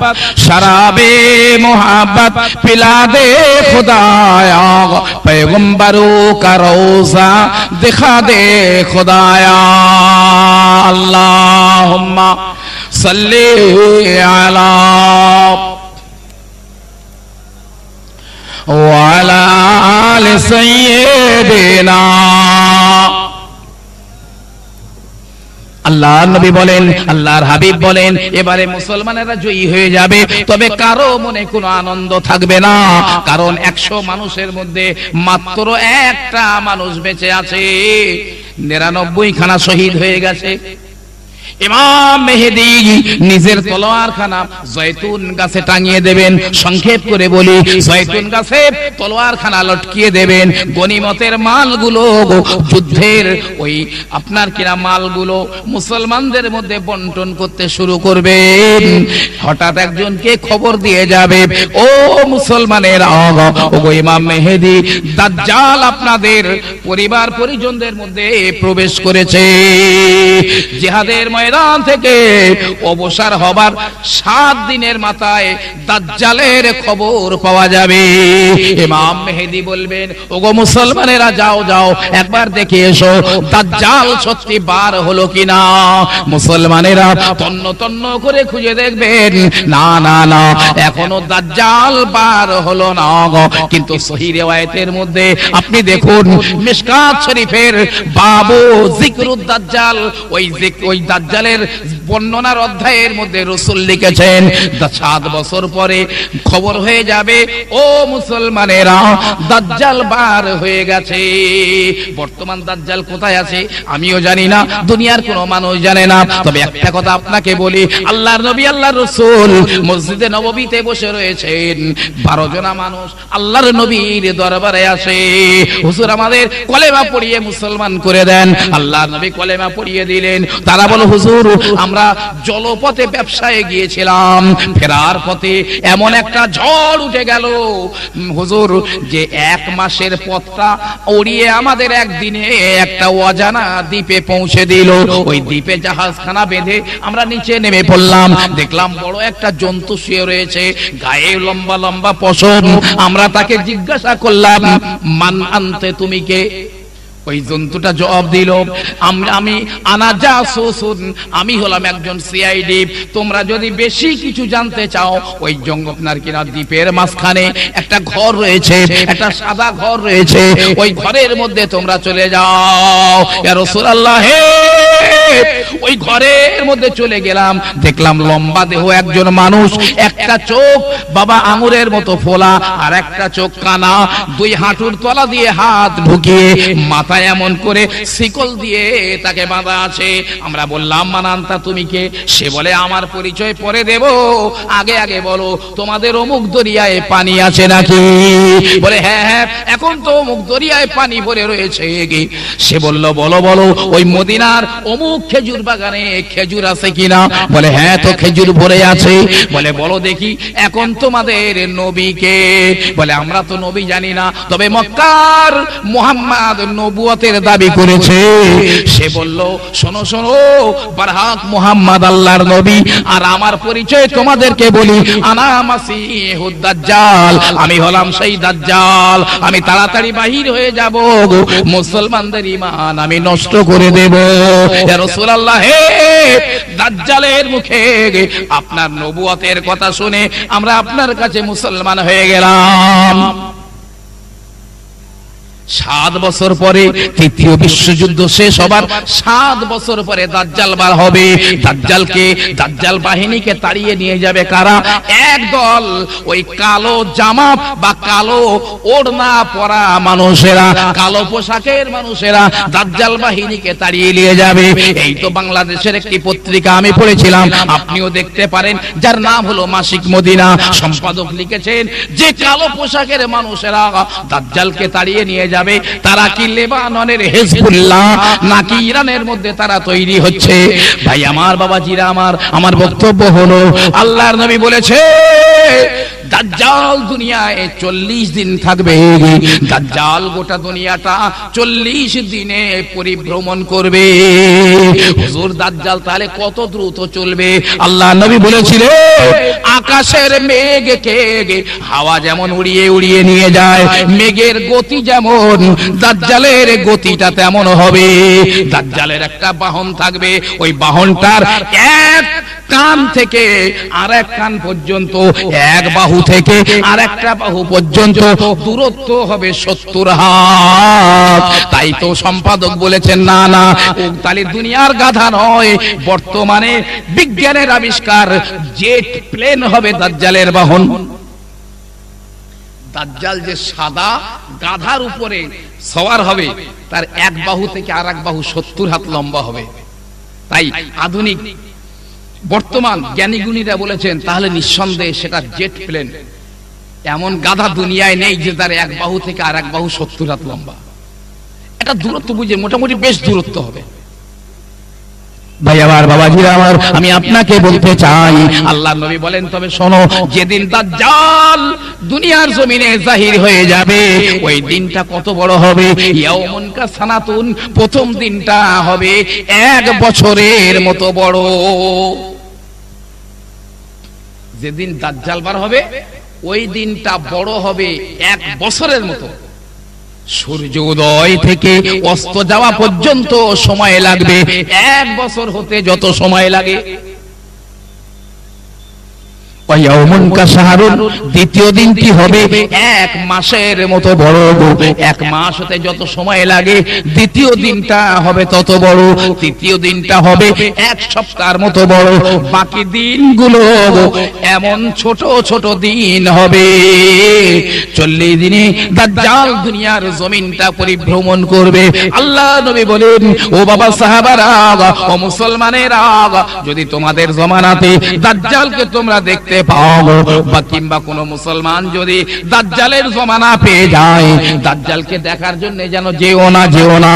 দাজ্জালের কাছে একটা চুম্বক ক্ষমতা রয়েছে, তোমাদের ঈমানটা ধ্বংস করে দেবে। বরং আমি রাসূল বলে গেলাম, তোমরা কোরআন শরীফের একটা সূরা, সূরাটির নাম হলো, মনে রাখবেন, ওই সূরাটির নাম হলো সূরা আল কাহাফ। ওই সূরার প্রথমের দিকে যদি কয়েকটা আয়াত মানুষ তেলাওয়াত করতে পারে তাহলে দাজ্জাল আর তাকে দেখতে পাবে না। সূরা আল কাহাফ, এই সূরাটার প্রথম কয়েকটা আয়াত যদি কেউ পাঠ করে দাজ্জাল তাকে দেখতে পাবে না। সাহাবারা বলেন, হুজুর, 1 বছরের মতো বড় দিন, 1 মাসের মতো বড় দিন, 1 সপ্তাহের মতো বড় দিন, ওই দিনে কি 5 ওয়াক্তের নামাজ আদায় করলে হয়ে যাবে? রাসূল বললেন, না না না, প্রতি 24 ঘন্টায় হিসাব করে করে 5 ওয়াক্ত নামাজ আদায় করতে হবে। প্রতি 24 ঘন্টায় হিসাব করে করে 5 ওয়াক্ত নামাজ পড়তে হবে। অত বড় দিন বলে 5 ওয়াক্ত সেরে দেবেন, তা হবে না। ও আমার ভাইজানেরা, শুনে রেখে দিন, আল্লাহর নবী বলেন, আল্লাহর রাসূল বলেন, দাজ্জালের এক হাতে থাকবে রুটির পাহাড়, আর এক হাতে থাকবে ঠান্ডা পানি। দাজ্জাল আসার আগে দেশে এত দুর্ভিক্ষ দেখা দেবে, ফসল আবাদ হবে না, মানুষের কাছে দুর্ভিক্ষ দেখা দেবে, টাকা থাকবে কোটি কোটি টাকা, কিন্তু খাদ্য পাওয়া যাবে না। দুনিয়ার উম্মত এত বেড়ে যাচ্ছে, এত উম্মত বেড়ে যাচ্ছে, বাবা জমি জায়গাগুলো শেষ হয়ে যাচ্ছে, ঘর বাড়ি তৈরি হচ্ছে, জনবসতি বসে যাচ্ছে, যে পৃথিবীটা সংকুচিত হচ্ছে। টাকা থাকবে বটে, কিন্তু খাদ্য পাওয়া যাবে না। ওই সময় দাজ্জাল বার হয়ে বলবে, আমাকে খোদা বলো, আমার এই রুটির পাহাড়, আমার এই ঠান্ডা পানি শরবত আছে, তোমরা যা খুশি তাই পান করো। রাসূল বললেন, যারা ঈমান দেখে না, যারা শুধু পেট আর পকেট দেখে, শুধু টাকা উপার্জন করা হলেই হলো, এই যারা দেখে, ওই দিনে তারা ঈমান দেখবে না। পেট বাঁচানোর তাগিদে দাজ্জালকে খোদা বলে ওই রুটির পাহাড়ে তারা ঝাঁপ দিয়ে পড়বে। ভুল বুঝবেন না, আজ যারা টাকা বাড়ানোর জন্য সুদি কারবারে জড়িয়ে রয়েছে, এখনো পর্যন্ত কেউ লাইফ ইন্স্যুর হালাল বলতে পারেনি, এখনো পর্যন্ত ফিক্সড ডিপোজিট হালাল বলতে পারেনি, এখনো পর্যন্ত লটারির টিকিট কেটে ওই যা টাকা পয়সা হবে ওটা হালাল কেউ বলতে পারেনি। এমনি করে কিষাণ বিকাশ পত্র না হালাল না, জমি বন্ধক রেখে খাওয়া হালাল না, বাবা ফোন নিয়ে খাওয়া হালাল নয়। বর্তমানে টাকা বাড়ানোর জন্য খোদা বলো, আমার জান্নাতে দাখিল হয়ে যাও। যারা দাজ্জালকে খোদা বলবে না, দাজ্জাল তাদেরকে জাহান্নামের মধ্যে ফেলে দেবে। আল্লাহর নবী বলেন, ও বাবা সাহাবারা, যদি তোমরা দাজ্জালকে পাও, তোমরা দাজ্জালের জাহান্নামের মধ্যে চলে যাবে, কারণ ওটাই হলো খোদার জান্নাত। দাজ্জালের বেহেশতে যেন যেও না, কারণ ওটাই হলো আমার আল্লাহর গজবের জাহান্নাম। আমার ভাইজানেরা, একটু কান পেতে শুনে রেখে দিন। দাজ্জাল বলবে, এ সলিমুদ্দিন, তুমি আমাকে আল্লাহ বলতেছো না, ঠিক আছে, যদি কবর থেকে তোমার বাপ উঠে আমার আল্লাহ বলে স্বীকার করে, তাহলে কি মানবে? বলে, হ্যাঁ, আমার বাপ তো মরে গেছে 35 বছর আগে, এখন বাপ যদি কবর থেকে উঠে বলে, তাহলে এত সন্দেহ থাকবে না। আসলে ধর্মীয় জ্ঞান তো থাকবে না, এখনই তাই প্রায় নেই। কটা মানুষের প্রকৃত ধর্মীয় শিক্ষা আছে, আর তখন তো আরো কমে যাবে। মানুষের যদি এখন ধর্মীয় জ্ঞান থাকতো, তাহলে এই নবিয়ানা মেম্বারে বসে, হাদিস কোরআনের মেম্বারে বসে যারা পাকামো মারা কথা বলে আর শ্রোতাদের হাসায়, এরাম জিনিস তারা নিয়ে আসতো না টাকা দিয়ে। আমি ফতোয়া দিয়ে যাচ্ছি, আমার ফতোয়া কেউ কাটতে পারলে সারা জীবন ঝোলা বইব। যারা মানুষকে হাসানোর জন্য এই হাদিস কোরআনের মেম্বারে বসে পাকামুকত্তারা কথাবার্তা বলে, আমি বলছি পেছন দিক থেকে আচমকা মাথায় লাথি মারবেন, যেন সামনে পড়ে যায়, গোনা হবে না। তার গায়ে যত ফোঁটা রক্ত আছে তত ফোঁটা নেকি হবে, শহীদের দরজা পাবে লোকটা। যদি হাসি তামাশা শোনার ইচ্ছা হয়, উত্তম দাসের ভাড়া করে হাসি তামাশা শোনো, তবে হাদিস কোরআনের মজলিসে নয়। ভাই আমার, বাবাজিরা আমার, আমি আপনাকে বলতে চাই, দাজ্জাল তার বাপের কবরের ধারে চলে যাবে আর বলবে, ওঠো ওঠো আব্দুর রহমান, উঠে বলো আমি কে। আমি বলো, কবর থেকে তার বাপ ঠেলে উঠবে। রাসূল বললেন, না না না, তার বাপ উঠবে না, বরং শয়তান তার বাপের চেহারা নিয়ে ওই কবর থেকে উঠে দাঁড়িয়ে যাবে আর বলবে, ও সলিমুদ্দিন, এই তো আমাদের আল্লাহ, আমি তো 35 বছর আগে মারা গেছে, আমি জানি ইনি হলেন আমাদের আল্লাহ। ধর্মের জ্ঞান মানুষের থাকবে না, দেখবে তাই তো আমার বাপ কবর থেকে উঠে যাকে আল্লাহ বলেছো সেই তো আল্লাহ, মানুষ তাকে আল্লাহ বলে ফেলবে, বেঈমান হয়ে জাহান্নামে চলে যাবে। 40 দিন যাওয়ার পরে ঠিক ঈসা আলাইহিস সালাম, ওই যে আইজাক নিউটন বলেছিলেন পৃথিবী লয় ক্ষয় হয়ে যাওয়ার পরে যিশু অবতরণ করবেন। আমরা তো যিশু বলি না, আমরা বলি কি হযরতে ঈসা আলাইহিস সালাম। ওই হযরতে ঈসা আলাইহিস সালাম ওই আপনার দামেস্কের পূর্ব দিকের সাদা মিনারের উপরে, দামেস্কের জামে মসজিদের পূর্ব দিকের সাদা মিনারের উপরে দুটো ফেরেশতার ডানার উপরে ভর দিয়ে হযরতে ঈসা আলাইহিস সালাম নেমে আসবেন। দামেস্কের জামে মসজিদের পূর্ব দিকের সাদা মিনারের উপরে ঈসা আলাইহিস সালাম ফেরেশতার ডানায় ভর করে নেমে আসবেন। ঈসা আলাইহিস সালাম তখন দাঁড়িয়ে গেছেন, নামাজ পড়াবেন বলে ইকামত হয়ে গেছে। মুসলমানেরা হযরতে ঈসা আলাইহিস সালামকে ধরাধরি করে ডেকে আনবেন। ইমাম মেহেদী বলবেন, হুজুর আপনি আসুন ইমামতি করুন, কিন্তু না না না, তিনি বলবেন না, ইকামত আপনার জন্য দেওয়া হয়েছে, অতএব ইমামতি আপনি করুন। ইমাম মেহেদী ইমামতি করবেন আর নবী ঈসা আলাইহিস সালাম পিছনে ইক্তেদা করবেন, নামাজ হয়ে যাবে, দাজ্জালকে মেরে ফেলে দেওয়া হবে। নবী ঈসার দৃষ্টি যত দূর পর্যন্ত যাবে তার মধ্যে কোনো বেঈমান বেঁচে থাকবে না। দাজ্জালকে কতল করা হবে। বর্তমানে ইসরায়েলের রাজধানী, ওই ইসরায়েলের রাজধানীর পাশে একটা বিমানবন্দর রয়েছে, ওই বিমানবন্দরটির নাম হলো লুদ। ওই লুদ নামক বিমানবন্দরের পাশে দাজ্জালকে নবী ঈসা আলাইহিস সালাম তলোয়ার দিয়ে সংহার করে দেবেন। দাজ্জাল খতম হয়ে যাবে। দাজ্জাল খতম হয়ে যাবে 40 দিনের মাথায়। একটা বালা গেল। কয়েকদিন যাবার পরে আমার আল্লাহ রাব্বুল আলামিন নবী ঈসা আলাইহিস সালামকে বলবেন, ও নবী ঈসা, ও ঈসা, তুমি এক্ষুনি মুসলমানদেরকে সঙ্গে করে নিয়ে ওই তুর পাহাড়ের উপরে চলে যাও। না হলে এক্ষুনি একটা দল বেরিয়ে যাবে, এক্ষুনি একটা গ্রুপ বেরিয়ে যাবে যাদের সঙ্গে মোকাবেলা করতে পারবে না। হযরতে নবী ঈসা আলাইহিস সালাম মুসলমানদেরকে নিয়ে ওই তুর পাহাড়ের উপরে চলে যাবেন। আল্লাহ রাব্বুল আলামিন ওই মুসলমানদেরকে একটি বেষ্টনীর মধ্যে ঘিরে দেবেন। আসবে কারা? কোরআন পাকে যাদের নাম আছে ইয়াজুজ মাজুজ। ইয়াজুজ মাজুজ বেরিয়ে আসবে। এই দেখেন আমাদের গ্রাম বাংলায় একটা প্রবাদ বাক্য বলে মানুষেরা, যে এক জমানায় এমন মানুষ বার হবে যারা বেগুন পাড়তে গিয়ে আখশুড়ি পানতে হবে। একেবারে নিসাক্কা মিথ্যা নয়।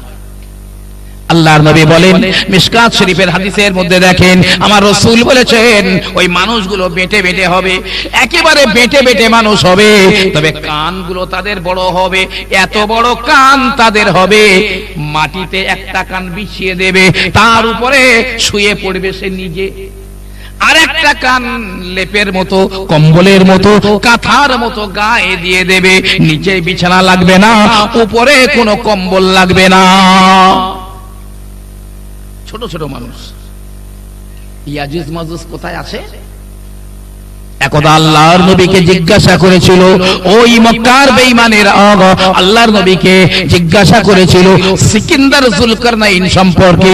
কোরআন থেকে আল্লাহ বলেন, ইয়াসআলুনাকা আন যুলকারনাইন, ও নবী ওরা আপনাকে যুলকারনাইন সম্পর্কে জিজ্ঞাসা করে। আল্লাহ একটা বর্ণনা বলে দিয়েছিলেন, কোরআন পাকে আছে, হাত্তা ইযা বালাগা মাতলাই শামসে, হযরতে সিকান্দার যুলকারনাইন যখন সূর্য উদয়ের দেশে গিয়েছিলেন। বর্তমানে জাপানটাকে সূর্য উদয়ের দেশ বলা হয়, তবে আল্লাহই ভালো জানেন। সূর্য উদয়ের দেশে পৌঁছে গেলেন।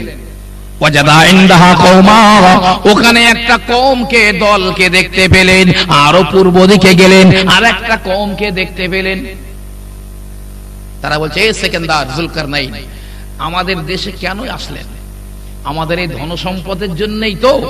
ঠিক আছে, আমাদের দেশের ধন সম্পদ সব দিয়ে দেব, আমরা আত্মসমর্পণ করব, তবে একটা শর্ত আছে। ইয়াজুজ মাজুজ আমাদের উপরে প্রচন্ড অত্যাচার করছে, যদি ওদের অত্যাচারটা বন্ধ করে দিতে পারেন তাহলে আমরা আত্মসমর্পণ করব। সেকেন্দার জুলকারনাইন দীর্ঘ একটা পথ, দুই দিকে লোহার চাদর আর মাঝখানে সীসা গলাই করে ঢালাই করে একটা প্রাচীর দিয়েছিলেন। কমপক্ষে 12,000 কিলোমিটার, কেউ কেউ বলেছেন 1200 কিলোমিটার, আর চওড়াই হচ্ছে 600 কিলোমিটার, এমন একটা প্রাচীর তৈরি করে দিয়েছিলেন। ইয়াজুজ মাজুজ তার মধ্যে আবদ্ধ হয়ে গেল, আর বেরোতে পারে না। কিতাবের মধ্যে লেখা রয়েছে ওই ইয়াজুজ মাজুজের দলেরা বাইরে আসার জন্য তারা ওই দেয়ালের গায়ে পিঠ ঘষাঘষি করে কিংবা জিভ দিয়ে চাটে, সারাদিন চেটে চেটে পাতলা হয়ে যায়। সন্ধ্যাবেলা ওরা খুব দুর্বল হয়ে পড়ে, বলে আজকের আর হবে না, চল কালকের ঠিক বেরিয়ে পড়বো, কালকের বেরিয়ে পড়বো। সকালবেলা এসে দেখে যেরাম মোটা ছিল সেরাম মোটা হয়ে গেছে, আবার সারাদিন চাটে, সন্ধ্যাবেলায় পাতলা হয়ে যায়, একটুখানি ঘা দিলেই হয়ে যায়, কিন্তু এত দুর্বল হয়ে যাবে, বলবে আজ আর হবে না, চল কাল হবে। এই করে করে করে করে ওই সময়ে একদিন সন্ধ্যাবেলা ওরা বলবে চল চল চল, আজ আর হবে না, আগামীকাল আমরা বেরিয়ে পড়বো গো। হঠাৎ করে একজনে বলবে না না, এমন করে বলো না গো, বরং তোমরা বলো ইনশাআল্লাহ আগামীকাল আমরা বেরিয়ে যাব। কোরআন পাকে রব্বুল আলামিন বলেছেন, তোমরা যখন আগামীকাল কোনো কাজ করার জন্য বলবে, তখন তোমরা বলবে ইনশাআল্লাহ আগামীকাল এই কাজটা করব। ওই দিন ইয়াজুজ মাজুজের দলেরা তারা ইনশাআল্লাহটা বলবে, সকালবেলায় সে দেখবে আর পাঁচিলটা মোটা হয় না, যেমন পাতলা ছিল তেমন পাতলা রয়ে যায়। একটু জিভ দিয়ে বা পেট দিয়ে ঘষার পরে ওই প্রাচীরটা ভেঙে যাবে। ওরা বেরিয়ে পড়বে, প্রথম দল বেরিয়ে দুনিয়ায় যত মানুষ থাকবে মানুষের বুক চিরে রক্ত পান করবে, হিংস্র, বিশাল হিংস্র। দ্বিতীয় দল বার হবে, দুনিয়ার বুকে যত পানি রয়েছে, সাগরের পানি, নদীর পানি, খালের পানি, বাবা দুনিয়ার পানিগুলো পান করে শেষ করে দেবে। তৃতীয় দল বেরিয়ে বলবে, শুনেছিলাম নাকি দুনিয়ায় পানি ছিল, কই তো দেখা যায় না। তারপরে ওরা গাছপালা খেয়ে ফেল দেবে।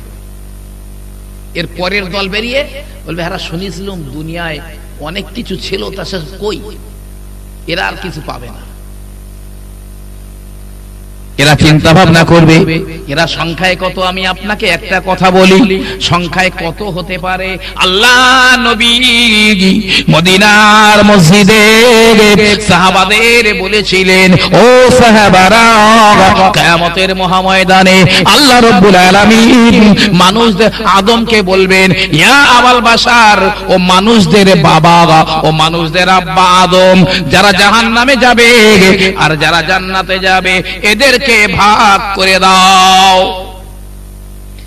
আদম আলাইহিস সালাম বলবেন, আল্লাহ হাজারে কতজনা জাহান্নামে যাবে গে আর কতজনা জান্নাতে যাবে। আল্লাহ বলে দেন, আল্লাহ বলবে, আদম 1000-এর মধ্যে 999টা মানুষ জাহান্নামে যাবে গে আর একটা মানুষ জান্নাতে যাবে। 1000-এর মধ্যে 999টা জাহান্নামে আর একটা জান্নাতে ভাগ করে দাও। রাসূলের সাহাবারা কাঁদেন, নবীর সাহাবারা কাঁদেন, ইয়া রাসূলুল্লাহ, তাহলে জান্নাতে মনে হয় আমাদের আর যাওয়া হবে না, আর মনে হয় জান্নাতে যাওয়া হবে না। রাসূল বললেন, কেঁদো না, কেঁদো না বাবা, ইয়াজুজ মাজুজের দলকে আল্লাহ এত বিশাল করেছেন, যদি 999 খানা ইয়াজুজ মাজুজকে জাহান্নামে দেওয়া যায় আর একটা মুসলমানকে যদি জান্নাতে দেওয়া যায়, মুসলমান আর খুঁজে পাওয়া যাবে না, অথচ ইয়াজুজ মাজুজের দল তখনও রয়ে যাবে। আর এমনি পৃথিবীতে বেঈমান কাফের এগুলো তো এক্সট্রা, এরা তো রয়েছে। মুসলমান জাহান্নামে থাকবে না ইনশাআল্লাহ। একটু ঈমানটা নিয়ে গেলে পারলেই হয়, বাস। আল্লাহ কোনো ওসিলা করে পার করে দেবেন। আমার ভাইরা, বাবাজিরা, ইয়াজুজ মাজুজ এবারে বলবে, দুনিয়ায় যারা ছিল তাদেরকে তো মার্ডার করে দিয়েছি, দুনিয়ায় আর কেউ নাই, দুনিয়ার মানুষগুলো খতম হয়ে গেছে। তবে শুনেছিলাম আল্লাহ বলে নাকি কেউ আছেন, আল্লাহকে যদি মার্ডার করে দেওয়া যায়, আল্লাহকে যদি খুন করে দেওয়া যায়, তাহলে আমাদের আর কোনো ভয় থাকবে না। শুনেছি আল্লাহর নাকি ব্যাপক ক্ষমতা। বেঈমানের দলের ওরা আকাশের দিকে ফিরে তীর নিক্ষেপ করবে, আকাশের দিকে ফিরে তীর ছুঁড়বে, একটা তীরের মাথায় রক্ত লেগে ওদের সম্মুখে পড়ে যাবে। ওরা বলবে এই তো হয়ে গেছে কাজ, আল্লাহকে মার্ডার করে দিয়েছে। কিন্তু না না না, ওদের কাঁধে ঘা হবে, গরুর কাঁধে যেমন ঘা হয়, ইয়াজুজ মাজুজদের কাঁধে তেমন ঘা হয়ে যাবে, ছোট ছোট পোকা ধরে যাবে, ইয়াজুজ মাজুজেরা মরে শেষ হয়ে যাবে। আল্লাহ বলবে ঈসা ঈসা, ও ঈসা, এবারে মুসলমানদেরকে নিয়ে নিচে নেমে আসো। নবী ঈসা আলাইহিস সালাম মুসলমানদেরকে নিয়ে ওই তুর পাহাড়ের উপর থেকে নিচে নেমে আসবেন। এসে দেখবেন এক বিঘত জায়গা ফাঁকা নাই, একটা পা রাখার জায়গা ফাঁকা নাই। ইয়াজুজ মাজুজের লাশগুলো গোটা দুনিয়ায় পচে পচে ফুলে উঠেছে, এক বিঘত জায়গা ফাঁকা নাই। নবী ঈসা হাত তুলে মোনাজাত করে করে বলবে আল্লাহ, এই দুনিয়ায় কেমন করে বসবাস করব? এই বেঈমানদের কাফেরদের লাশগুলো গোটা দুনিয়ায় ভরে রয়েছে। আল্লাহ এগুলো পার করে দেন। আল্লাহ বলার সঙ্গে সঙ্গে একদল পাখি আসবে, দলে দলে পাখি আসবে, উটের মতো গলা লম্বা, ঠোঁটগুলো বড় বড়। আল্লাহর হাবিব বলেন ওই পাখিগুলো উড়ে উড়ে উড়ে উড়ে আসবে, একটা করে লাশ ঠোঁটে করে নিয়ে উড়ে উড়ে আবার চলে যাবে। তবে কোথায় যাবে আল্লাহ ছাড়া কেউ জানে না। গোটা দুনিয়া পরিষ্কার হয়ে যাবে, আল্লাহ রাব্বুল আলামিন আসমান থেকে পানি বর্ষণ করবেন, গোটা দুনিয়া ধুয়ে যাবে পানিতে, আবার নদী নালা খাল বিল এগুলো ভরে যাবে। এবারে আল্লাহ বলবেন এ জমিন, ওরে জমিন রে, তোর উর্বর ক্ষমতাকে তুই জাহির করে দে। ওই দিন ইউরিয়া লাগবে না, ওই যে ফসফেট লাগবে না, পটাশ লাগবে না, না না না। আল্লাহর নবী বলেন একটা ডালিম হবে এত বড়, একদল মানুষ যদি একটা ডালিম খায় ওদের পেট ভরে যাবে, কিন্তু তখনও ডালিম শেষ হবে না। একটা ডালিমের খোসা দিয়ে যদি একটা ছাতা বানানো হয়, একদল মানুষ ওই ছাতার নিচে দাঁড়িয়ে থাকবে, রোদ বৃষ্টি লাগবে না। অথচ একদল মানুষ ওই ছাতার নিচে দাঁড়াতে পারবে। একটা গমের ওজন কমপক্ষে 5 সের হবে। দুনিয়ায় এত শান্তি হবে, দুনিয়ায় জান্নাতের মতো শান্তিতে ভরে যাবে। আমার ভাইরা, নবী ঈসা আলাইহিস সালাম বাবা 40 বছর রাজত্ব করবেন। 40 বছর পরে নবী ঈসা ইন্তেকাল হয়ে যাবেন। আল্লাহর নবীর কবরের পাশে আল্লাহর হাবিবের কবরের পাশে এখনো একটা জায়গা ফাঁকা আছে। ওই ফাঁকা জায়গাতে মুসলমানেরা ইমাম হযরতে নবী ঈসা আলাইহিস সালামকে কবর দেবেন।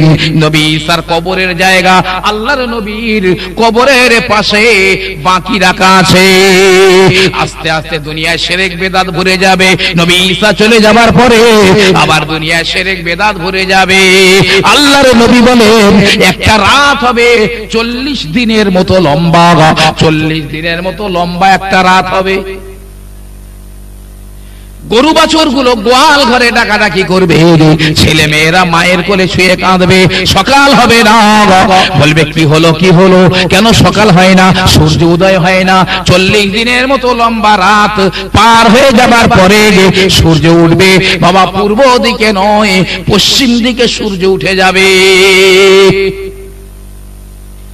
নবী বলেন ও সাহাবারা, ওই পশ্চিম দিকে সূর্য উদয় হয়ে সূর্য মাথার উপর পর্যন্ত চলে আসবে, আর পূর্ব দিকে যাবে না, যাবে না। ওখান থেকে আবার পশ্চিম দিকে অস্ত চলে যাবে, তওবার দরজা বন্ধ হয়ে যাবে। আমার আল্লাহ আর কারো তওবা কবুল করবেন না। সংক্ষেপ কথা বলি বাবা, লম্বা চওড়া কথা।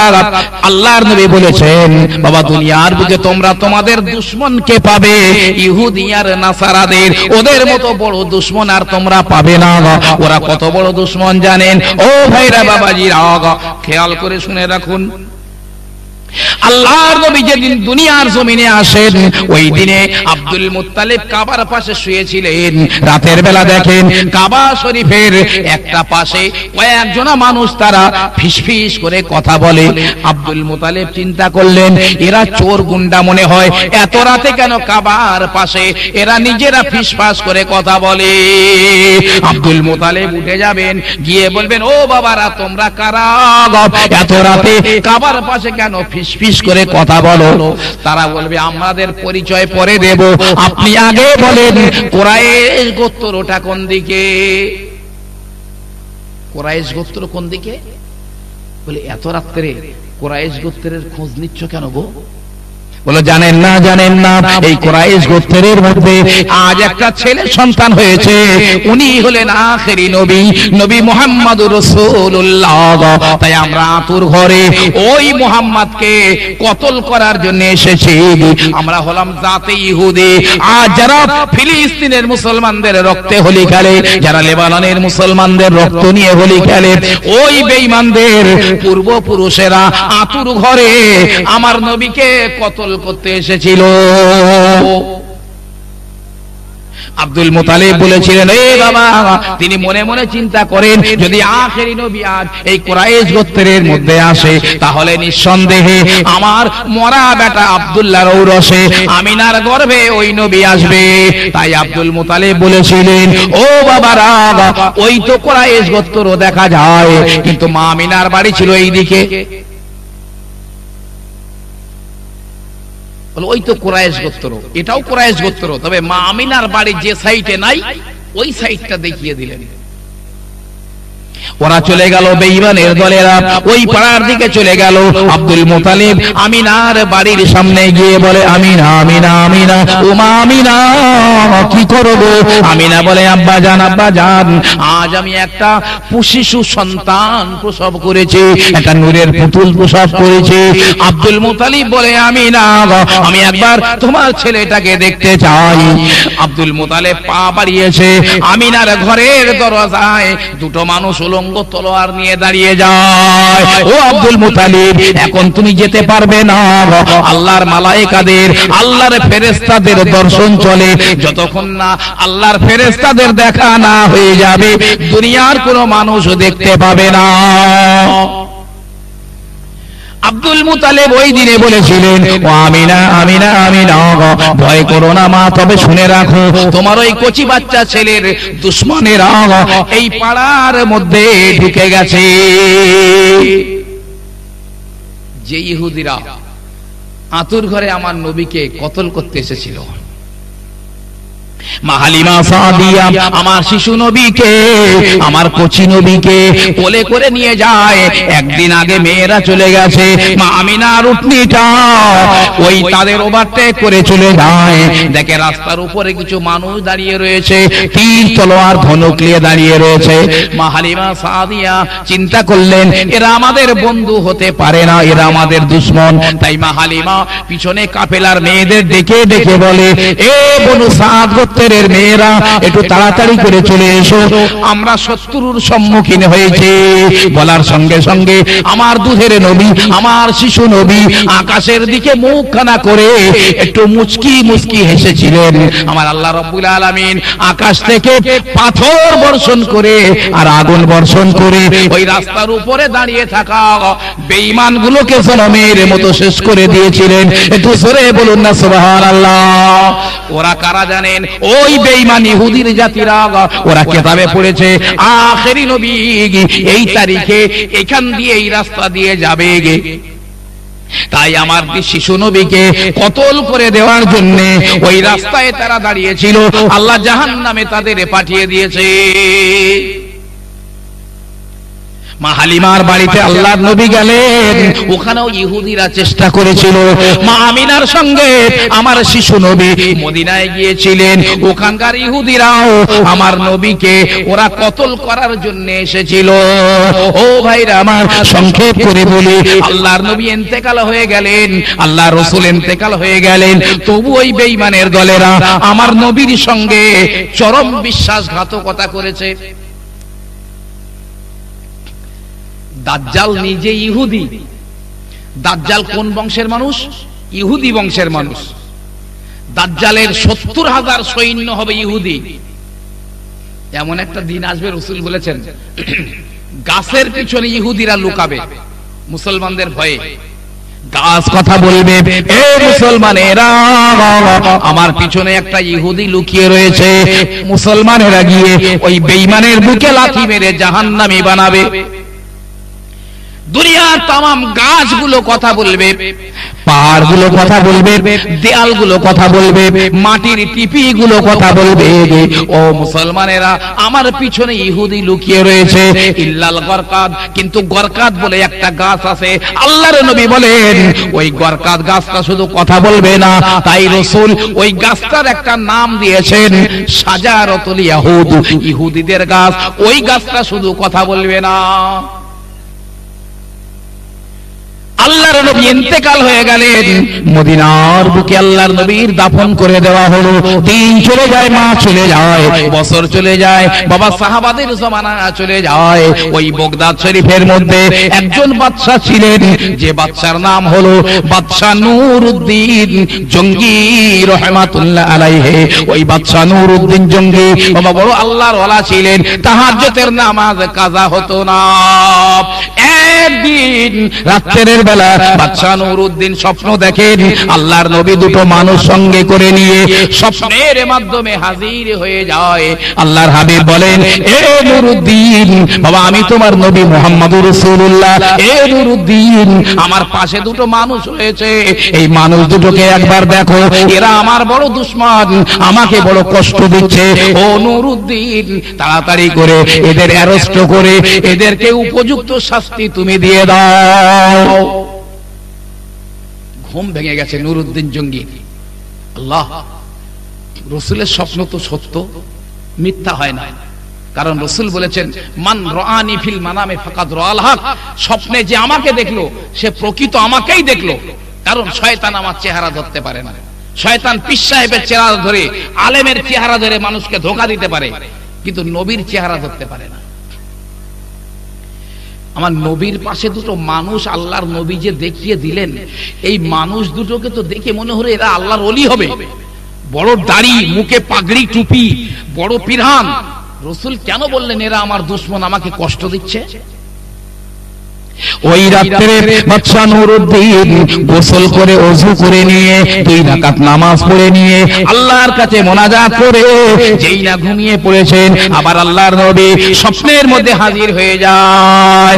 এ নূরউদ্দিন, দেরি করো না, চিনে নাও, চিনে নাও এই বেঈমান দুটোকে, এই আমার দুশমন দুটোকে তুমি জনমের মতো শাস্তি দিয়ে দাও।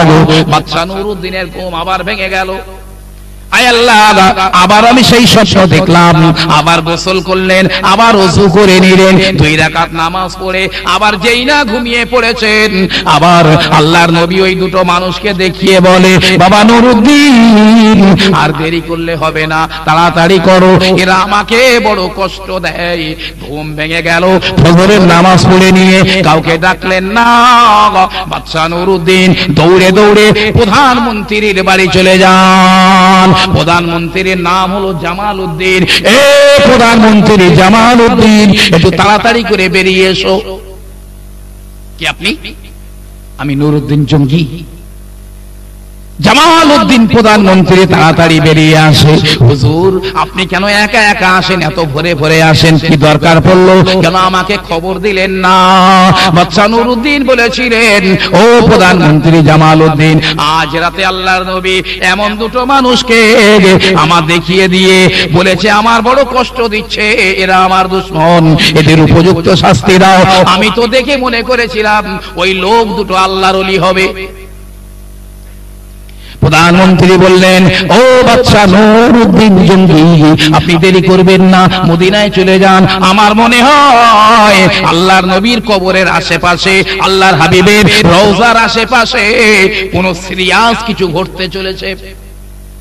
প্রধানমন্ত্রী জামাল উদ্দিনের ঘাড়ে দেশের দায়িত্ব চাপিয়ে দিয়ে নূরউদ্দিন জঙ্গি রাহমাতুল্লাহ আলাইহি 16,000 যুদ্ধংদেহী সেপার সালার হয়ে, নিজে কমান্ডার হয়ে, আর 16,000 সৈন্য নিয়ে বাবা মদিনার দিকে বেরিয়ে পড়েছেন।